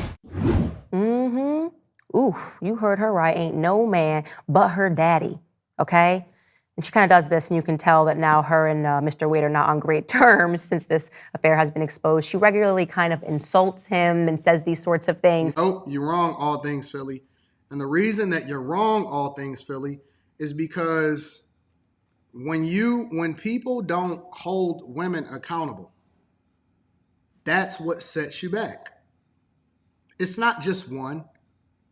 This is the thing that men have been complaining about, and all they're doing is putting it on display to actually substantiate exactly what we've been saying for a long time.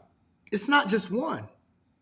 It's impossible to just narrow it down to this just being one when this is what we experience on a regular basis. And so when we tell you that this is something that happens, and then you guys don't nip it in the bud and hold it accountable, but you wait for us to do so, you can't then just say it's just one, because this is just one of many that we're using as an example on a regular basis. And for every one that you say is just one, it's just one. It's another one, and another one, and another one, and another one. And how many of it is going to be until we then say, well, that's just one too many? At what point will it become one too many? That's what I'm asking. At what point will it be one too many? Because one is one too many for me. And one man that is out here disrespecting and not representing what black men are supposed to be is one too many for me. Right? And that's why we so fervent on holding men accountable. And I'm harder on men than I am on women. And people will tell you that. Kevin Samuels was harder on men than they were on women. But women were just too sensitive to hear what he was saying. And that's why they couldn't actually change their behavior. And they continuing to devolve more into what they are, versus you guys holding them accountable and not putting these women in a position to do this in the first place, because you guys are the one that selected her into that position. But it's just one, right?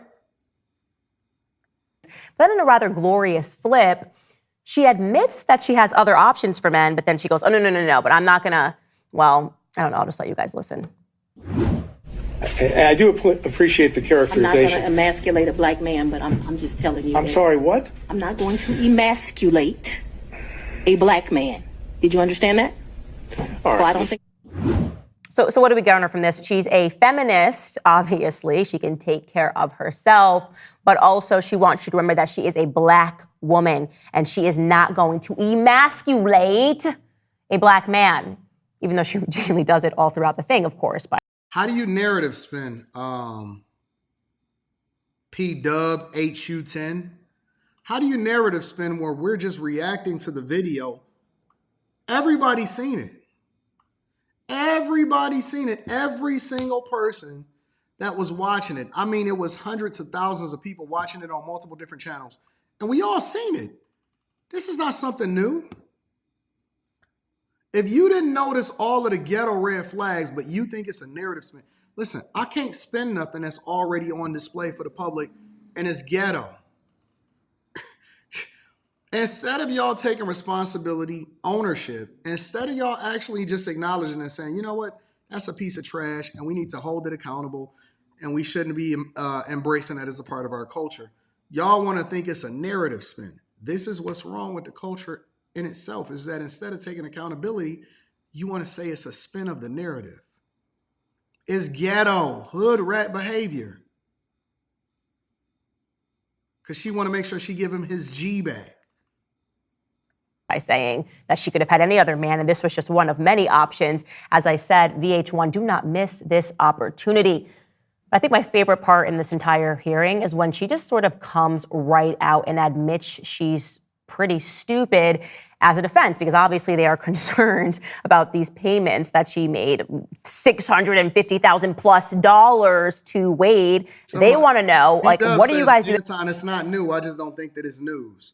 So you're telling me that the Fulton County District Attorney that is prosecuting the most relevant cases in the United States of America, including the former president, to try to disqualify him from being president of the United States, that also just so happened to overpay somebody that was billing the county over 24 hours in a day and over $650,000, some people estimated to be over $750,000 in less than a year, but was also having sex with a married man, and then also frolicking and taking vacations and benefiting off of the very thing that she was paying him, is not news?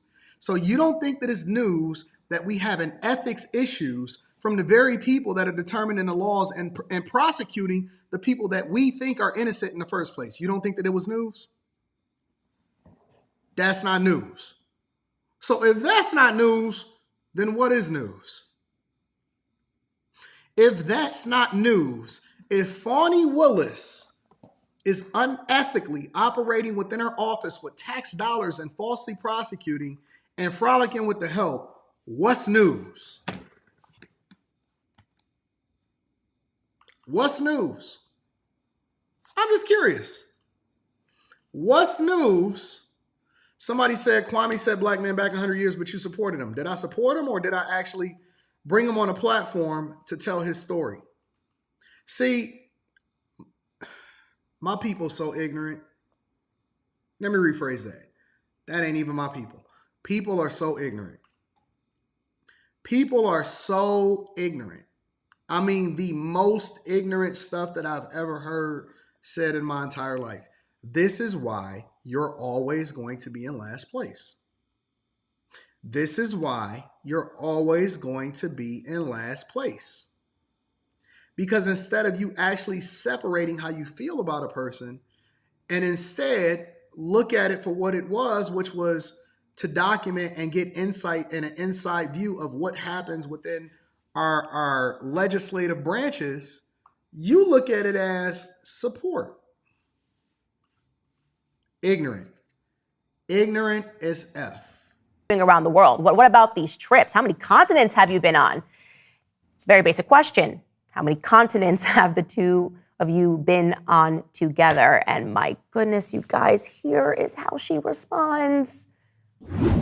You also said that he was a world traveler and had been on many of the continents. I've been to 6.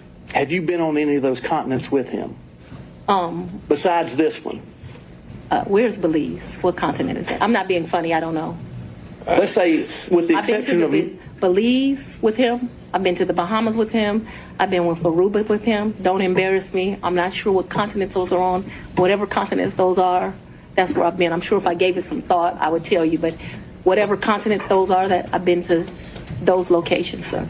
But not Australia or any other continents? I don't even want to go to Australia. I do know he took a trip in December to Australia. I have no idea, I don't know anything about that trip. Look, I'm on her side.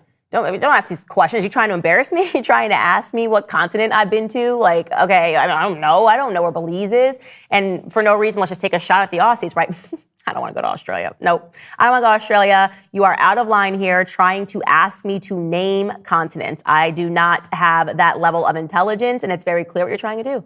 I would argue what that man was doing right there was racist. Yeah.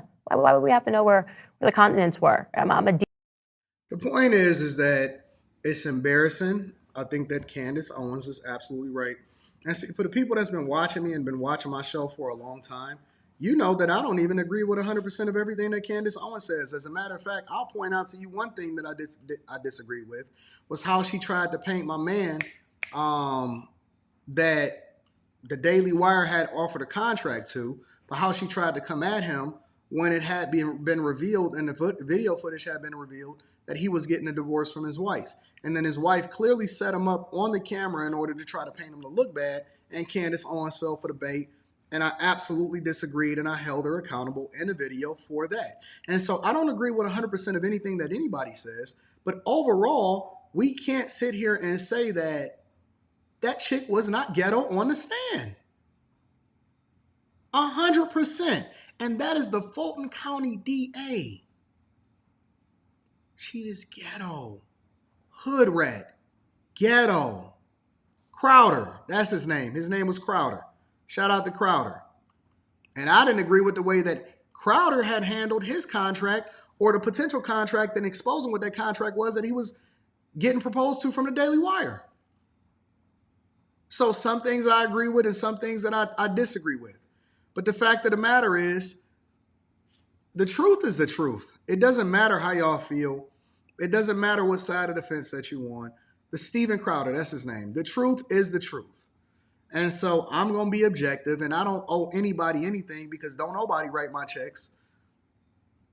I don't owe anybody anything, so I'm going to be objective, and I'm just going to call it like I see it. I'm going to call a spade, and it's going to be what it's going to be. It is what it is. Let me read some of the super chats and address some of y'all concerns. Let me address some of y'all super chats because I know y'all feeling a certain. Well, listen, Saturday will get people in their feelings. Saturday will get people in their feelings. FMP LLC says, keep doing your thing. Thank you, my friend. I appreciate you. WREM970 says, where are all these ratchet women coming from all colors? Yes, they are in all colors. 100%. They just as ghetto in all colors. Marquise Dixon says, I agree this is news, but is it bigger than the $350 million verdict against former president yesterday?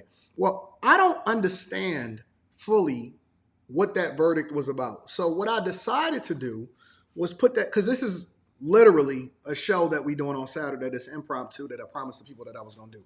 I don't usually do Millionaire Morning shows on Saturday. So what I decided to do was do a little bit of research over the weekend and then address that verdict on Monday.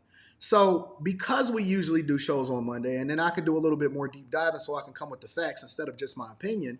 So when I do a reaction to it, it'll be an authentic reaction out of truth instead of out of feelings, emotions, or just different talking points.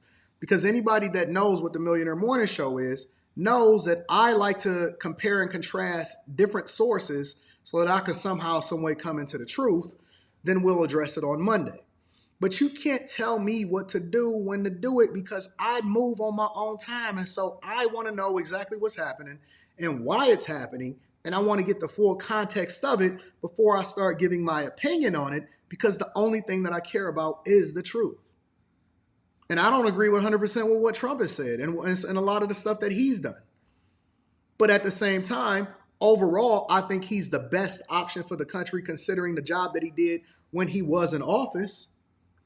So, listen, patience, my children. Patience, my children. We gonna get there. We gonna make sure that everybody, if they need to, is held accountable and is gonna come to the front of the congregation. But we not gonna move based off a rumor. You know what it reminds me of? I'll give you an example. It reminds me of when everybody came to me and they said, Anton, I want you to report on and see what was going on with the Joel Osteen thing or what happened at his church. Don't you know that it was a transformer? Don't you know that it was a person of the LGBTQ community? Oh man, this is what happened. This is what happened. And then when I started deep diving into the article, and that wasn't true. But everybody was just going off of a false report and misinformation on Fox News, which Fox News had turned off the comments of that video because they were off, they were wrong, and they could not prove that. And so I did a little bit of digging and I did a little bit of research because it helped me to actually better understand what was going on, because to paint the narrative without all of the details and inaccurate and information that's not factual, right? Us having a platform or a larger platform, it forces us to have to be more responsible for the things that we say on these platforms. So I'm not just going to say something just because y'all want me to or address it in a way that y'all want me to. I have to do my research and fully understand it, because very few of y'all is going to come back to the front of the congregation and say, you know what, I was wrong on that. I never, ever hear anybody come back and say, yo, I was wrong. I was wrong on this. I was wrong on that. I shouldn't have been out there protesting. I was wrong on this. I was wrong on that. A lot of y'all, I ain't seen one person. And when I say not one person come back and say, Anton, you was right about Black Lives Matters, or that we supported Black Lives Matters, but we was wrong about the organization itself. Everybody just swept it under the rug like it never, ever happened. They swept it under the rug like it never happened. And nobody actually comes back and said, you know what? I was off on that. All of y'all was out here protesting. You was buying t-shirts. You was turning your profile picture black. You was supporting the organization. You was donating your time. And you was out there with your sign supposed to be 3 feet, 6 feet, no check, because it was during the pandemic, but y'all was out there protesting. And I ain't seen one person, not one, say that they supported the organization. And I ain't seen one person say that they actually voting for President Biden. But for somehow, some way, he got in the office. Somehow, some way, he got in the office. So I got to find out what the truth is. I got to find out what the truth is before we just start talking about it. So that's my stance on it. Say what you will. Ray says, in the Bible, it says, anyone that does not provide for family and relatives is worse than an unbeliever. Why does no one point that out, not only men? I talk about it all the time, but I think that it's also additional context that goes along with it. Maybe we can talk about it on After Hours tonight. Make sure y'all subscribe to After Hours. Thank you for the fireball and supporting the platform. Make sure y'all tap into After Hours, because we're going to be live streaming on After Hours, and we're going to get real deep into the mire tonight. All right. Let's see what we got. Oh, let's get to the money. So a couple different things that I want to address before we get out of here. The first thing is there's starting to be conversations. Remember when people used to protest about $15 an hour? $15 an hour. $15 an hour. We need to be making a livable wage. Now it's $25 an hour, especially over there in California. And they decided that they want to lay everybody off because everybody got to become gig workers now, because they got to pass the price of the brick over to the consumers. And then in addition to that, they also innovating in order to get rid of as many people as they possibly can, because they cannot afford to pay minimum wage workers $25 an hour. Now, legislators are starting to propose and talk about raising the minimum wage all the way up to $50 an hour. $50 an hour. Real quick, let's just take a look at this. Congresswoman Barbara Lee of California is calling for a $50 per hour minimum wage. Kevin O'Leary was with me earlier this morning, and he weighed in on it. Roll tape. Why not discuss better management of the resources versus just continuing to pay for inefficiency and lack of executional skills? That place is a loser state, the #1 loser state. Celebrity chef Andrew Gruel joins me now. Andrew, thanks for coming on the show. My question is, what would a $50 per hour minimum wage do to your business? Yeah, hands down, this would completely decimate every single business in the state of California, albeit maybe there'll be 1% of, high-end retail businesses that still remain open. But number two, what I want to throw out. What up, Sid? I told y'all I was going to be live streaming this Saturday because we had to get back into it because we had to dedicate an entire live stream over to the Nathan Wade, Fani Willis trial. So we had skipped that show, and so we basically doing a makeup show for the day for that. Out here is that there's thousands of state jobs in California. Why don't they just step forward and start paying people $50 an hour today? Well, because they can't afford it. And if this is about actually putting more money in the pockets of the workers, why don't you just cut payroll taxes so that people are taking more money home? Because they can't afford it. So to ask a restaurant, which in a phenomenal scenario is profiting 10% on, let's say, 30% labor cost, to double their labor cost to 60%, that means they're going to be net negative 20%. Every single restaurant will close overnight. Y'all do realize that as these legislators, these ignorant ass legislators, are proposing, creating and drafting laws that ultimately will lead to a $50 hour minimum wage, right? And they doing this just as y'all the ones that's going to suffer. The middle class is the one that's going to suffer, okay? You got smoke today, Fearless Podcast? You make sure you bring your ass over to After Hours tonight then. I do a whole fucking smoke show. Y'all want smoke? Time Dog going to bring y'all smoke tonight. No, I don't want smoke. I'm just playing. Leave me out of it. I don't want no smoke. I'm smokeless. I don't even smoke. I don't even believe in smoking. I don't smoke cigarettes. I don't smoke trees. I don't smoke nothing. I don't want no smoke. I'm just playing. Let me go ahead and give my round of applause. I'm just playing. But let me get back to the story. $50 an hour minimum wage is insane. And y'all do realize that, again, not only are they displacing y'all with technology, but they will also disrupt what you have going on with all of these migrants. What y'all think that these migrants is going home? Y'all think that these migrants is going to get deported? Y'all think all of them is going home? They not. They here. They're having children here that are ultimately becoming American citizens because they were born on American born on American soil.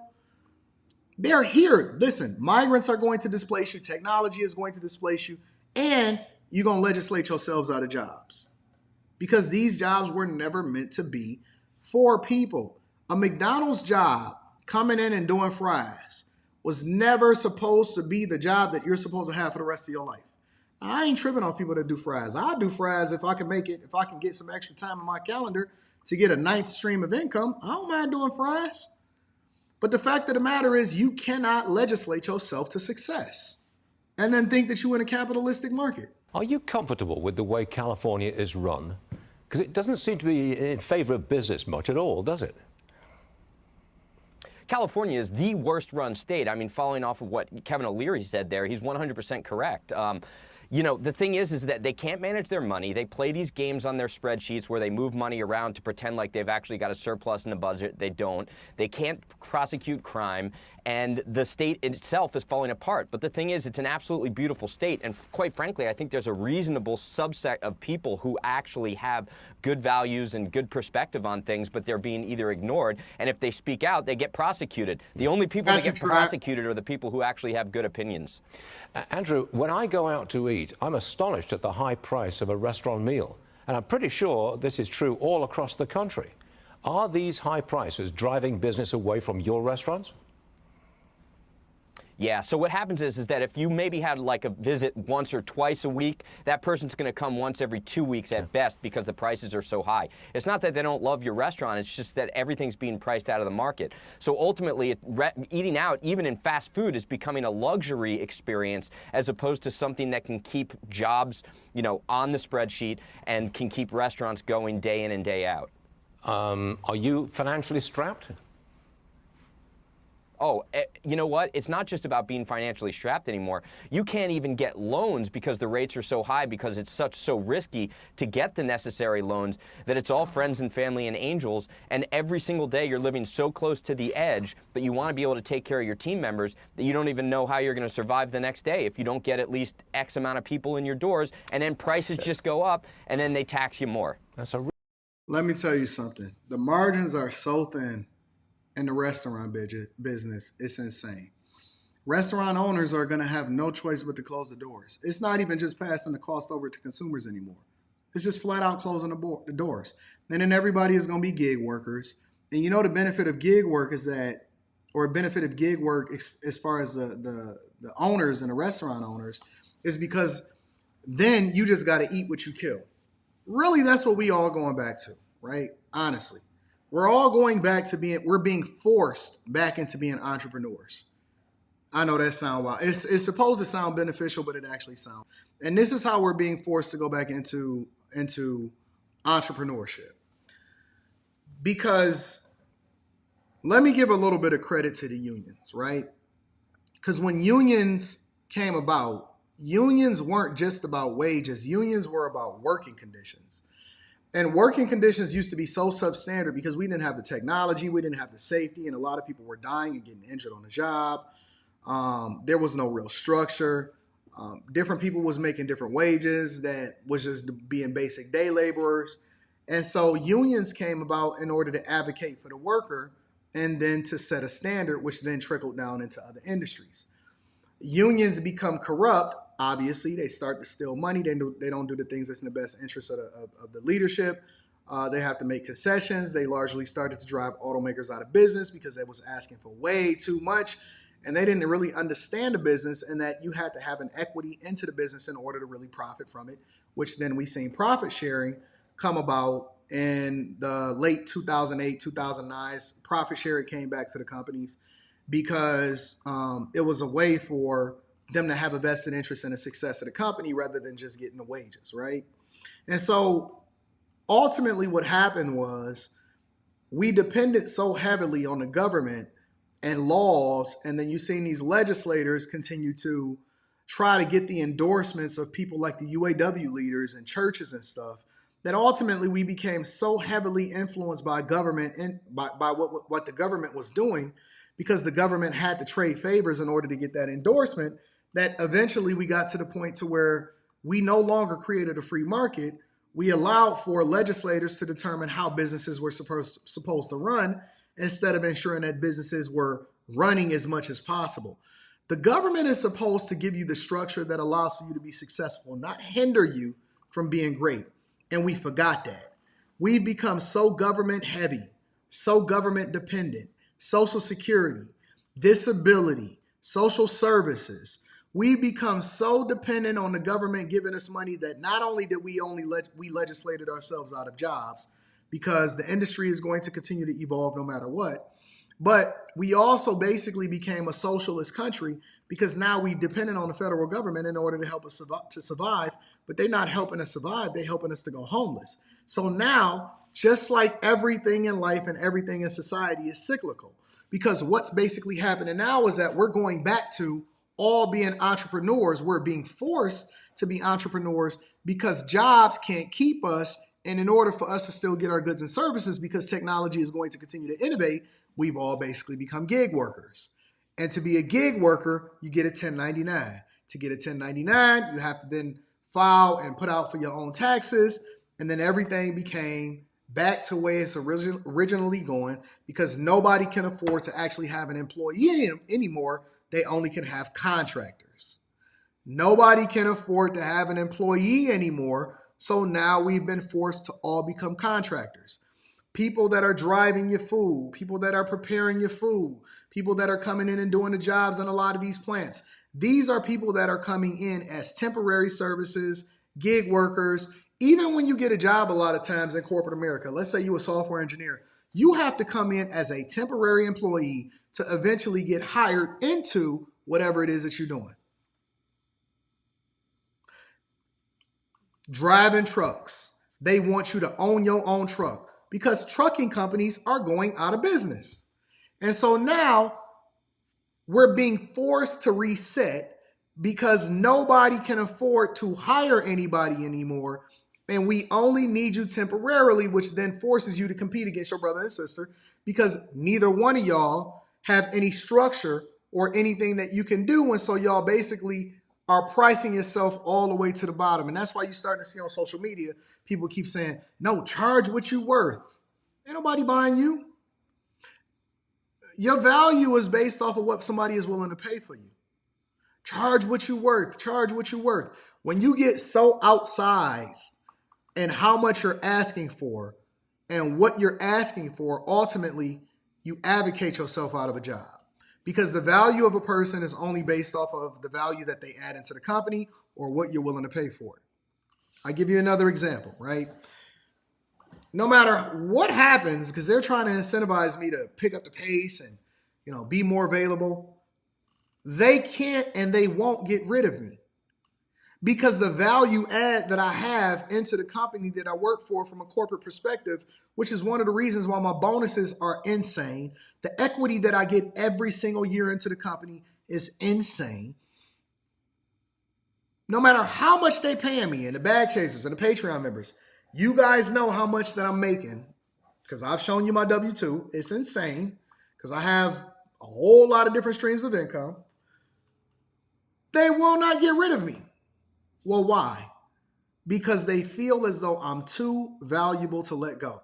Now, at the point that they get to, if they ever get to it, and they say, okay, well, listen, the headaches and you not being available and you live streaming every day during the time that you're supposed to be at work outweighs the value that you add into this company, then at that point, at some point, then maybe they'll give me my walking papers. But based off of the meetings that I just had, what was that, on Thursday, this Thursday? Based off of the meetings that I just had, they like, listen, we got some new projects. We need you to head this up. It's going to be awesome. Thank you for continuing to rock with us. And here's some more money that's going to be coming into your contract. This is what your bonus is. Right after they did my review, I got a bonus coming in May that's going to be crazy.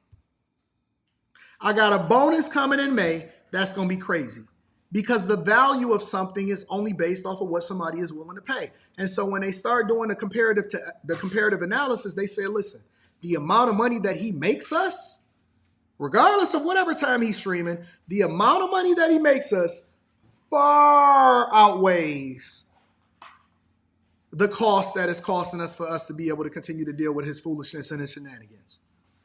It's just like Dennis Rodman for the Bulls and the Pistons and the Spurs. Listen, the value that he added on the Lakers and the Bulls and all of that, he was crazy, but they never got rid of him. You know why? Because he was still getting over 20 rebounds a game. And when you produce results, it's completely different. When you have a value add, it's completely different. And I was late to the meeting, Sabrina. When you get in that bag for him, when you produce the results, you get away with a lot more. But you're not going to come in here advocating and complaining and thinking that people is going to continue to pay you what you feel like you're worth. You're only worth the value that you add into the people that's willing to pay for it. And if they can get it better for cheaper and still get better results, you on your way out the door. And until then, they just got to deal with it. I'm not available from 10 a.m. to 2 p.m. And I'm only going to be online from 8:30 in the morning to 4:15. That's my deal.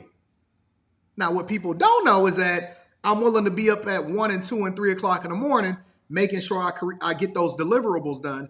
And so when the meeting come in the morning, nobody ever misses a beat. I may not be at your meetings.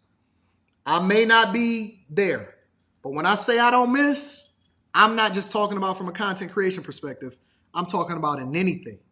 I do not miss. And when we get ready to launch these $40 million products that we develop, we hit on every single cylinder. And the only thing they care about is the results. When that results come out, they be like, listen, I know he don't be available for like 4 hours out of the day, but somehow, some way, this dude just can continue to produce. And the products that we get and the ratings that we get from our customers is insane. And the customers are saying that the products we can't go without, and that's all that matters. And that's the difference.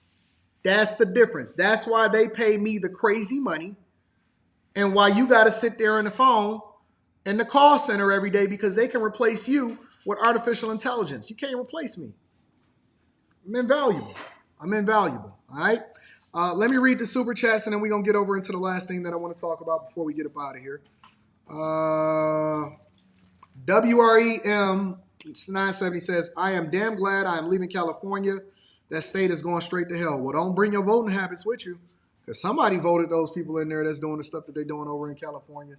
Don't bring your voting habits with you. Wherever you're going, don't take them with you. That's what the people are saying. All right? Self-Made Forever is saying, AD, this is what I was saying. Jobs, hold on, let me bring that up. Jobs aren't meant to be careers, but since degrees are failing, people will make jobs careers and wages go up. That's not me being victim Olympics. I'm agreeing with you. Shout out to Self-Made Forever. I appreciate you. Fick Tuxin Crypto says, I'm building autonomous stores now. Beat the trend. Bad quality and entitled workers have ruined the market. Whenever I go to think about starting or investing in a business, the first thing I think about is how we're going to get employees. Ash Rogers says, McDonald's is a job for teenagers living at home with their parents, not meant to be there long term. Well, that certainly changed.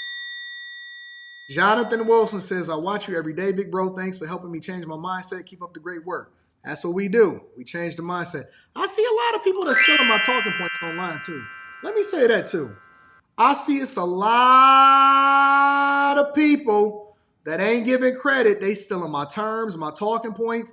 I seen somebody practically say what they learned from my video word for word and was acting like they didn't get it from me. I said, Jesus Christ.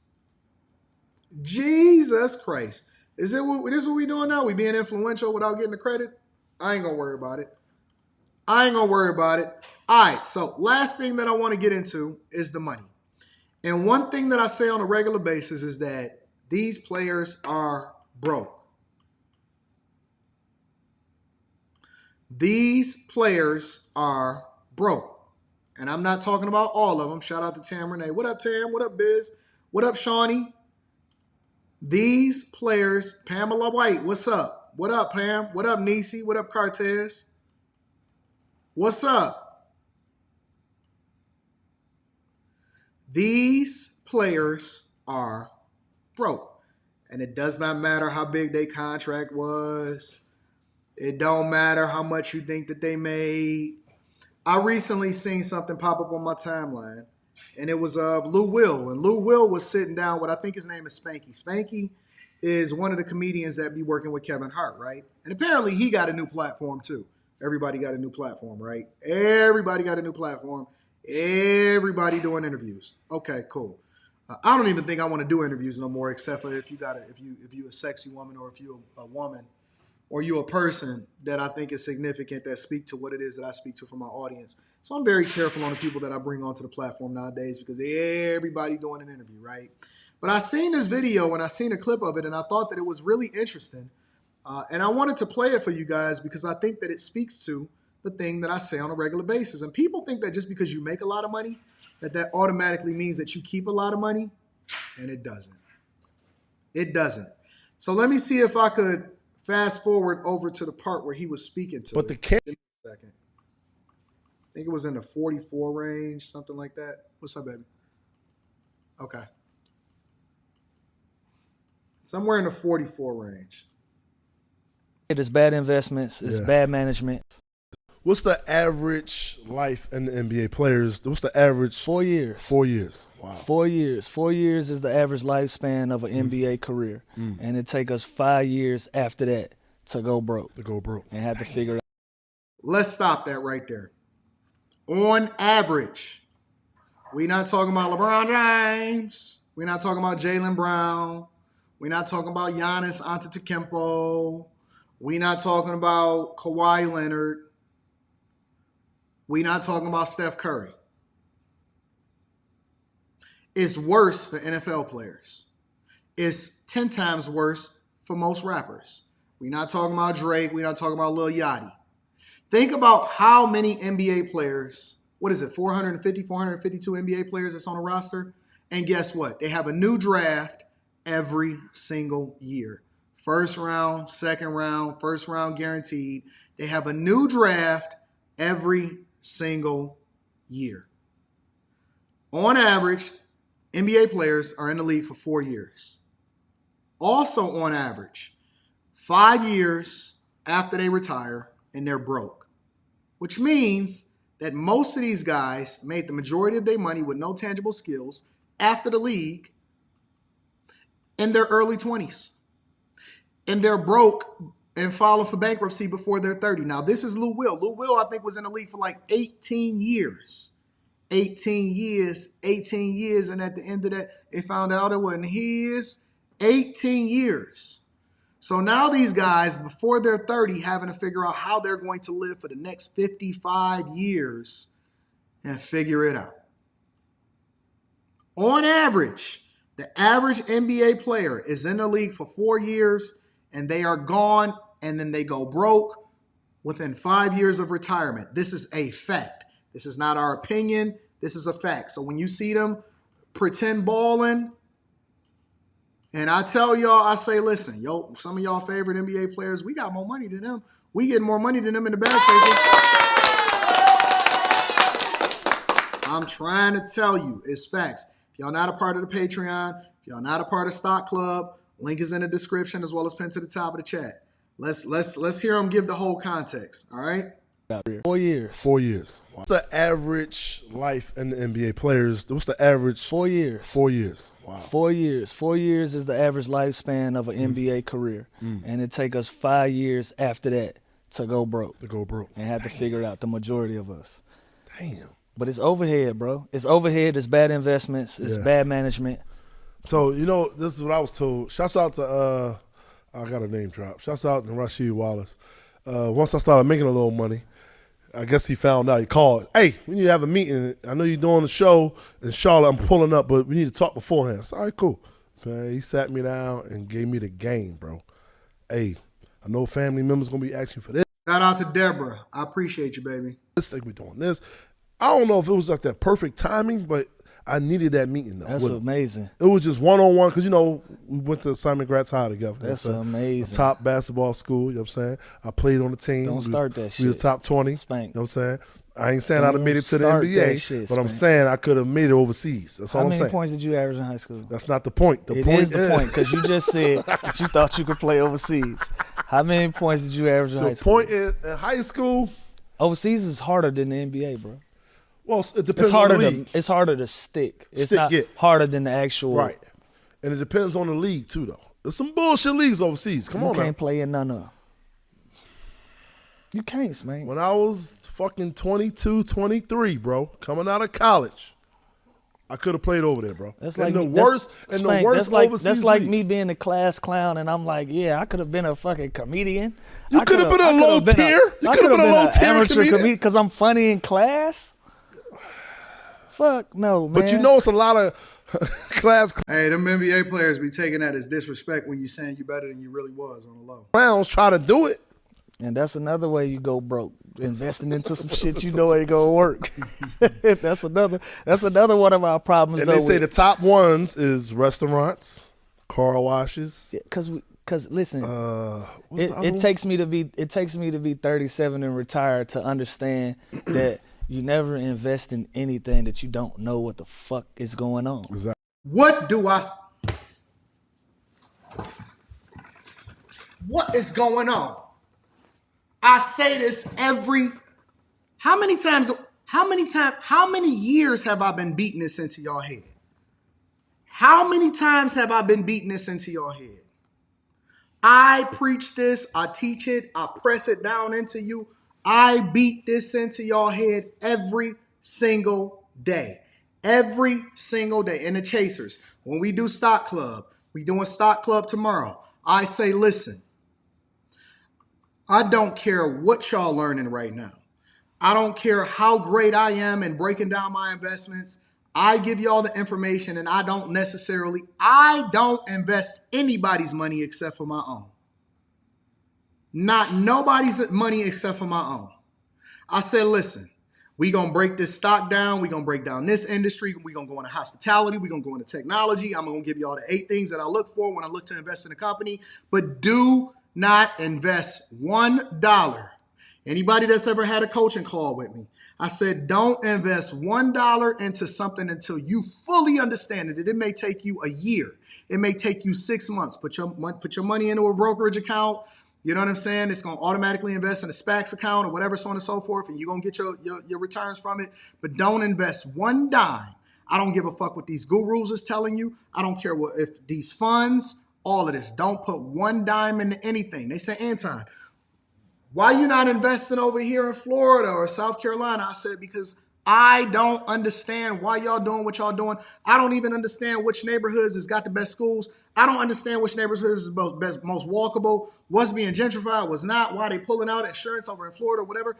I understand Michigan. I understand Metro Detroit. I understand Oakland County, Wayne County, Macomb. I understand West Bloomfield. Well, I understand my market. I also understand the things that I'm putting my money into, right? And so my point is that the number one thing that I preach, you don't invest into something that you don't understand. You never, ever put one dime into something. And then they say, well, Anton, I'm going to just invest in this stock because this person said it. I said, if somebody come to you and they say, hey, let me get $20,000 in order to invest in this car wash, would you give it to them? No. I said, well, what would you do? I would ask them, where's the location? And what else would you ask them?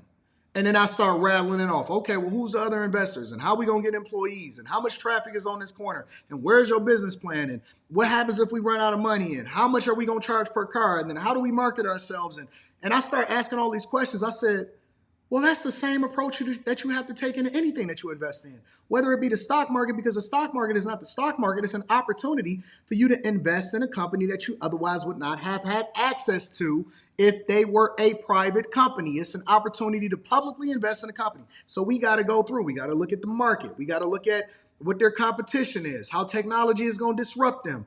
What is their management? What's the long-term strategy? What's their debt-to-income ratio? How many liabilities do they have? What is the margin? What is the net profit that they have on a regular basis?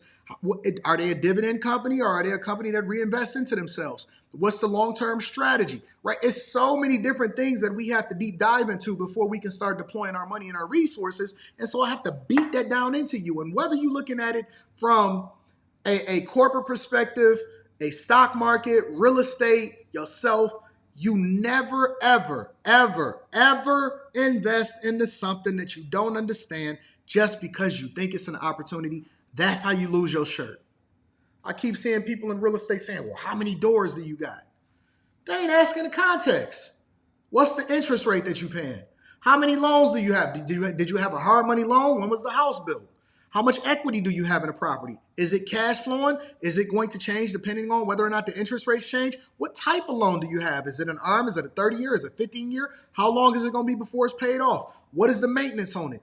When that house was built, do you have huge maintenance costs? Is it an HOA that's tied to it? But they're not asking any of these questions. They just telling you to go get doors. Go get doors. How many doors? You could pull the equity up to 80% out of the property in order to go and buy another property to be able to scale up real fast. Man, you are putting yourself in a position to where you're going to suffer. And you don't know what you're talking about, but because you think you know what you're talking about, you're going to invest in real estate because everybody invests in real estate.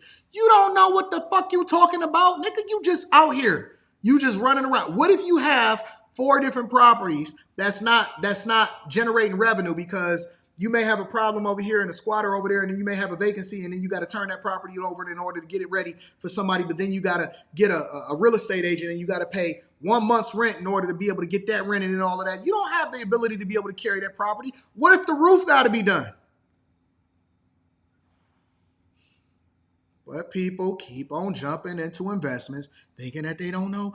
Listen, you need to get into the bag chasers. We real life over here. We not out here telling you and selling dreams and creating these fake ass funds and all of that. We teaching you how to fish. It's different. It's different over here. Link to the Patreon is in the description as well. Let me get back to the video. Stock Club is tomorrow. Exactly. It's like, why would you invest in a restaurant? You ain't never waited tables. You don't know nothing about nothing. Right. Your management probably has never worked in food and beverage. Nope. it takes so much. Like, bro, we invest in so much shit because it sound good and we fans of it and we like it. Like I told you the last time we spoke, I invested in the water company. I don't know shit about water. You know what I thought? I'm like, everybody drinks water. This got to be a great idea. Like, don't laugh at me, but I'm about to invest in something similar. You finna buy you one of them spritzers, ain't you? Spritzers is popular right now. Everybody getting robbed out of spritzer money. No, it's not spritzers, but I got an opportunity. I'm not going to talk about it yet. You should talk about it because so I can make fun of it. Tell you don't do the shit. What is? Yo, you wouldn't believe how many athletes come to me as a result of watching my show and watching my content and saying, Anton, I don't know what the fuck to do. I'm fucked up out here. It's some that get to me before they get fucked up.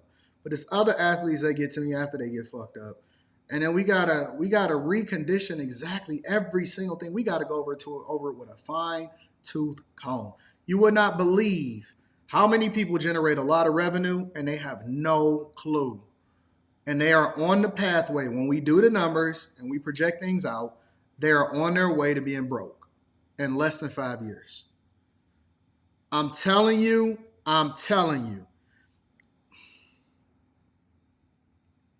Confidentiality, I don't name my clients. All I'm telling you is that I'm booked the fuck up with people that make a lot of money that don't know what to do with it. And they know they have a finite amount of time in order to generate as much money as they can. And that money is supposed to last them for the rest of their life. I'm booked the fuck up. Is it? Gas station. You bow by. It's not 100%. That's the only reason why. You do know we going fully electric. I know that. 2035. And it's the thing. They told me, they said in the next 7 years, you're still going to be profitable. Like crazy. Still. Who is they? How? Who is they telling you this, Spank? Jesus Christ. After the 7 years, though, he said shit gonna get tight. That's why he said. Let me ask you a question. Go ahead. See, that's why we shouldn't invest in shit we don't know nothing about. True. Because you saying he telling you in 7 years you still gonna be profitable. You're 70% to the mark of extinction. You don't think that the market is everybody gonna start saying, well, let me kind of go this way. I'm a sell. He's not telling me 100%. He's not telling me 50%. What kind of Spank sound crazy. For him to spend that amount of time around Kevin Hart, but to be talking like he a dude from the street that still don't have no kind of insight and information, for him to have an inside track on Kevin Hart and to be talking like this shit is insane, bro. He said 20%. What kind of oh, shit. Don't worry about it. We got Ghost already. All right, we're not doing it. We're not. That's a sign. That's a sign. I'm not invested in that gas station. Let me ask you this. Anything happens in the lounge, you know what I'm saying? I never been to a good lounge. It don't get a little confusing sometimes. It is the underground lounge. But anyways, what kind of gas station, bro? Gas station with a little mini market. He said you got to do gas station with a mini market because that's how you make extra money with the whole. It's a brand name or y'all? It's a brand name. I'm not gonna say the brand name, but it's a brand name. Far as the brand name is gonna give us money as well too because of the brand name, using the brand name. How much does a gas station cost? He don't even know. I gotta go to all my paperwork and all that. See, you shouldn't do this shit. You're supposed to be able to just answer because my financial advisor doing all with me. That's all right. So that financial advisor, a perfect way to get finessed. You know, whenever I think about a financial advisor, the first thing that I ask myself is, are you invested in it? Because I don't want to be invested in anything you're not invested in, because that means that you got some skin in the game and you actually understand it. You're not just talking shit. I need my financial advisor to be rich or richer than I am. Because, nigga, how you going to tell me how to move my money and you ain't got no money? I need my financial advisor to be rich as or richer than me. Because, nigga, if you a basic nigga and you a basic financial advisor and you now it's different than a bookkeeper or just a regular CPA because that just means that they understand the law. But when we say financial advisor, you're telling me that you know money. So that means that when we have a conversation, you know more than I do, or at the very least, you invested in the game. Don't tell me to invest in some shit that you don't even understand. Goes to my point. Like, think about, I came into the NBA, I was 17. Right. You just gotta trust that somebody telling you, Yo, this is a good idea. True. You know what I'm saying? When a lot of times we probably gonna hire management that's just gonna take care of everything. It's just gonna be your local guy that watched you play since you was a kid. He seems like a pretty cool businessman. How much you need? I got you, bro. and we put all his money in his hands to invest in shit that we've never ever understood or did any research or have any background in, and we throw tons of money. Like 250 grand is a ton of money. I don't care how much money you make. No, it is. But see, I only had to put that much.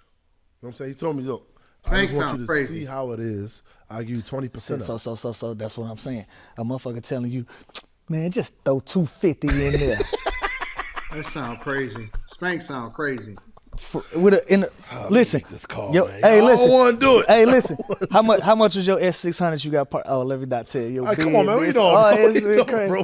Hypothetically speaking, if you had an S600 outside, how much do you think that S600 is?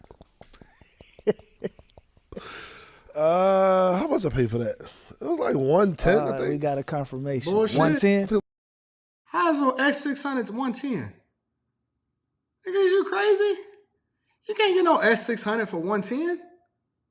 How do I know? Nigga, because I got one. Because I got one. White on white on white. Actually, it's white with the red guts. And when Lamar Odom seen mine, that nigga gonna go and get his. Yeah, Lamar, I know. I seen what you did. Nigga, I got one. Nigga, ain't no S600 110. Is that yours, Spank? Spank, is that yours? Is that yours, Spank? I don't know no S600s. Not new. Not new. Nigga, S600s is 200.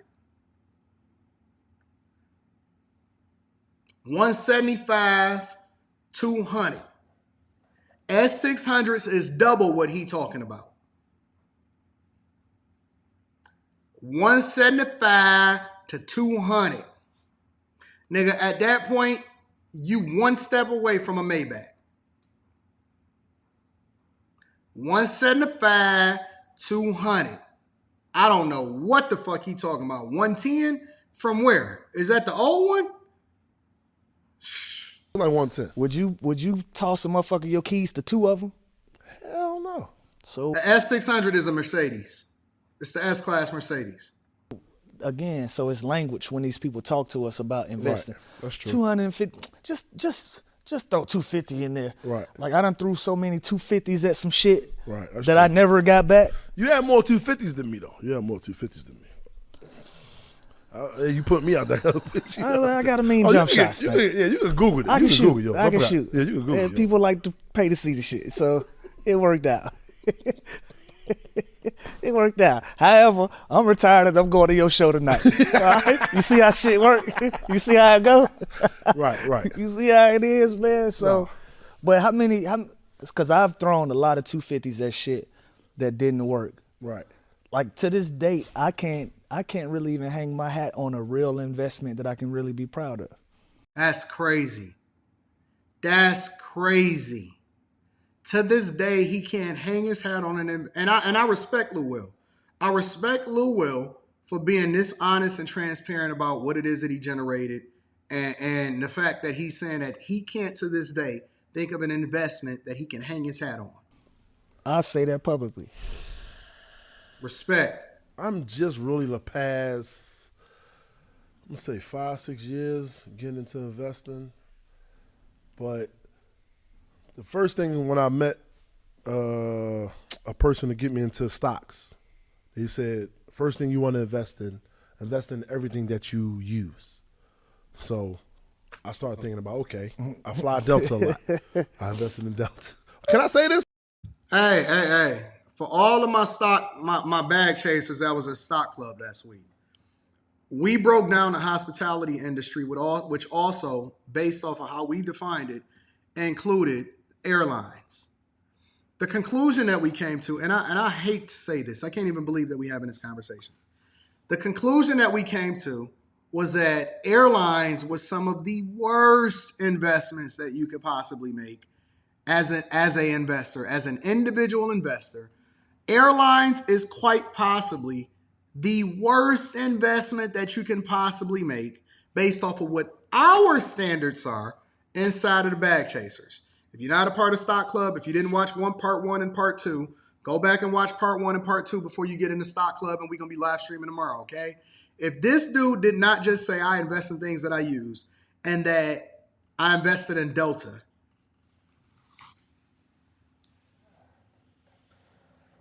Oh, I didn't know. I didn't watch all of this. I didn't see all of this part. I only saw a quick clip on Instagram, and so I pulled up the whole podcast. Let me keep going.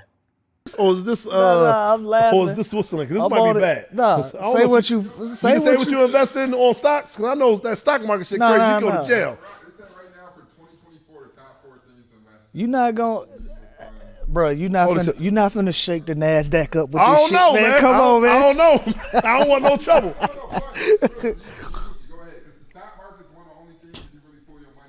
Right. Okay. And you know what my stepdad told me? See, somebody told you to invest in shit that you use every day. My stepdad told me you need to listen, motherfucking construction trucks. How they gonna build it if they don't use the trucks? So I'm invested in motherfucking what's the fucking company? What's the big ass yellow trucks? Man, I forget the color. What is it? Cat. Had me invested in Cat, because you know what I'm thinking? What? Shit, you can't build nothing without it, you know? Vending machines. I forgot about vending machines. Vending machines until I realized, oh, I gotta stock these motherfuckers. Yeah. No. I gotta go to Sam's Club and make sure. I was getting them for my son. I said, yo, bro, I'm gonna get you like 5 vending machines. This is what you gotta do. I laid everything out to him because I knew somebody from Philly that does them. I laid it all out to him. So it looked like that's too much work. Yo, we got a lot of work to do as a community, as a culture. We have so much work to do. We are out here and these are millionaires. These are millionaires that are openly, and I respect to them for actually having a conversation. These are millionaires that has made millions of dollars, and this is their mindset towards investing. Lil Will got a lot more sense, but good God. Work out. Yeah, it's like you the Bro, candy lady. 17, you the bro. candy lady times 100. Like, I don't want this job. I'm running around trapping flaming hot Cheetos all day. 35 cents a bag. I don't want this fucking gig, Dad. And they tell you, and you gotta find places to put them. That's another. That's the hardest part. But see, I feel like it's a Ponzi scheme because you from Philly, I'm from Atlanta, right? And people are telling us to invest in some of the same bullshit. Same bullshit it is. It's like, bro, if you're passionate about, it's different strokes for different folks. So I don't want to just shit on the vending machine people. Right. Yeah, we're not gonna do that. But you know what I'm gonna do? Because we did it. I'm gonna set a meeting with you, bro. With Kev's Heartbeat Ventures. That's who I'll be sitting down talking to as well, too. Yeah, now that's something I can see. I can Don't sound like he be sitting there talking to him. believe in that. We gonna sit down. I'm gonna call him. We gonna sit down and like he ain't gonna lie. He's been helping me with a lot of stuff. Yeah. Not gonna lie. I got you. You my guy. Come on, I got you. But so the average NBA player plays for 4 years, and then the following 5 years they go broke. Easy numbers game, bro. Yeah. Easy numbers game. I do it like this. You make $5 million, 2.5 of that gone. You got agent fees, probably another 50 of that. So he breaking down because y'all see these contracts from these NBA players. Oh my God, they making this much. He said, let's say you're making $5 million. First of all, out of taxes, 2.5 of that is gone.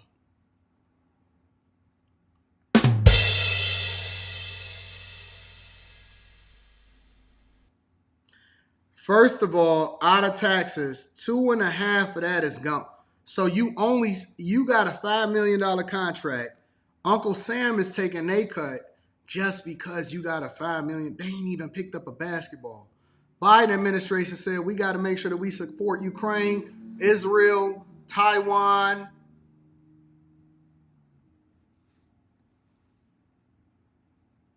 You only got $2.5 million. That gone. 2.5 of that gone. You got agent fees, probably another 50 of that gone. You got your dues. A lot of people don't know we got dues for the NBPA. So yeah, you got dues. So everybody put their money in the pot. So you figure just like the union. You got 450 NBA players. I think the dues is 15 to 20 grand a year. Everybody put it in the pot. That's how we able to get our health care and all of that type of shit. I didn't know that. Yeah, you got dues. Then you got your personal staff. Right. So I'm talking about just the staff of financial advisor. There's probably 1%. Agent at a high number is gonna get 4%. Right. But you can negotiate from 1 to 4. Okay. So before you look up, you probably at 1.5 million off of 5 million or 1.5 without even spending a dime. On average, these are just the normal everyday fees for an NBA player. Out of $5 million, now you can extrapolate that. You can go it up, go down, whatever, right? You only at about 1.5 when you get done with your fees, the agent fees, taxes. Crazy. 5 with nothing.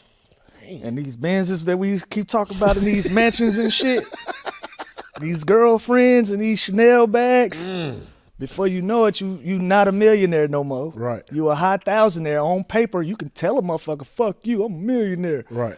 In real life, a lot of that pie gone. God. Yeah, so you gotta, again, and we 17, 18-year-old kids, these are our first experiences.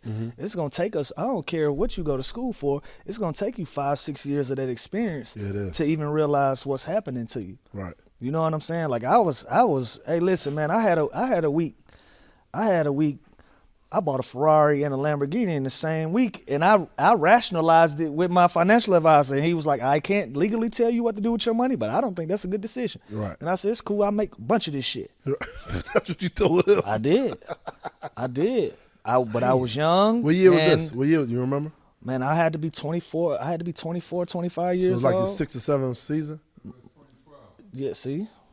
Damn. Remember when I told you I don't remember a goddamn thing? But people around me, so 2012. That's considered the fourth wall right there. Remember we were talking earlier? Yeah, like, what's the fourth wall? Yeah, that's the fourth wall with paying him. this motherfucker too. But no, like you want to enjoy some of this stuff too, yeah, bro. You do. Like you want to enjoy it, and so it's nobody sitting there giving you real numbers because it's coming in so fast. Money coming in so fast. That's just the contract. Like you might have a shoe deal, you might have some endorsements. So you feel like this shit is gonna be forever. It was culture shock to me. The first week I didn't get a big check from being retired. Where it was like, I gotta figure this shit out. Yeah, like life has begun. Like I feel like my life really started when I retired, bro, because I never spent that much time at home.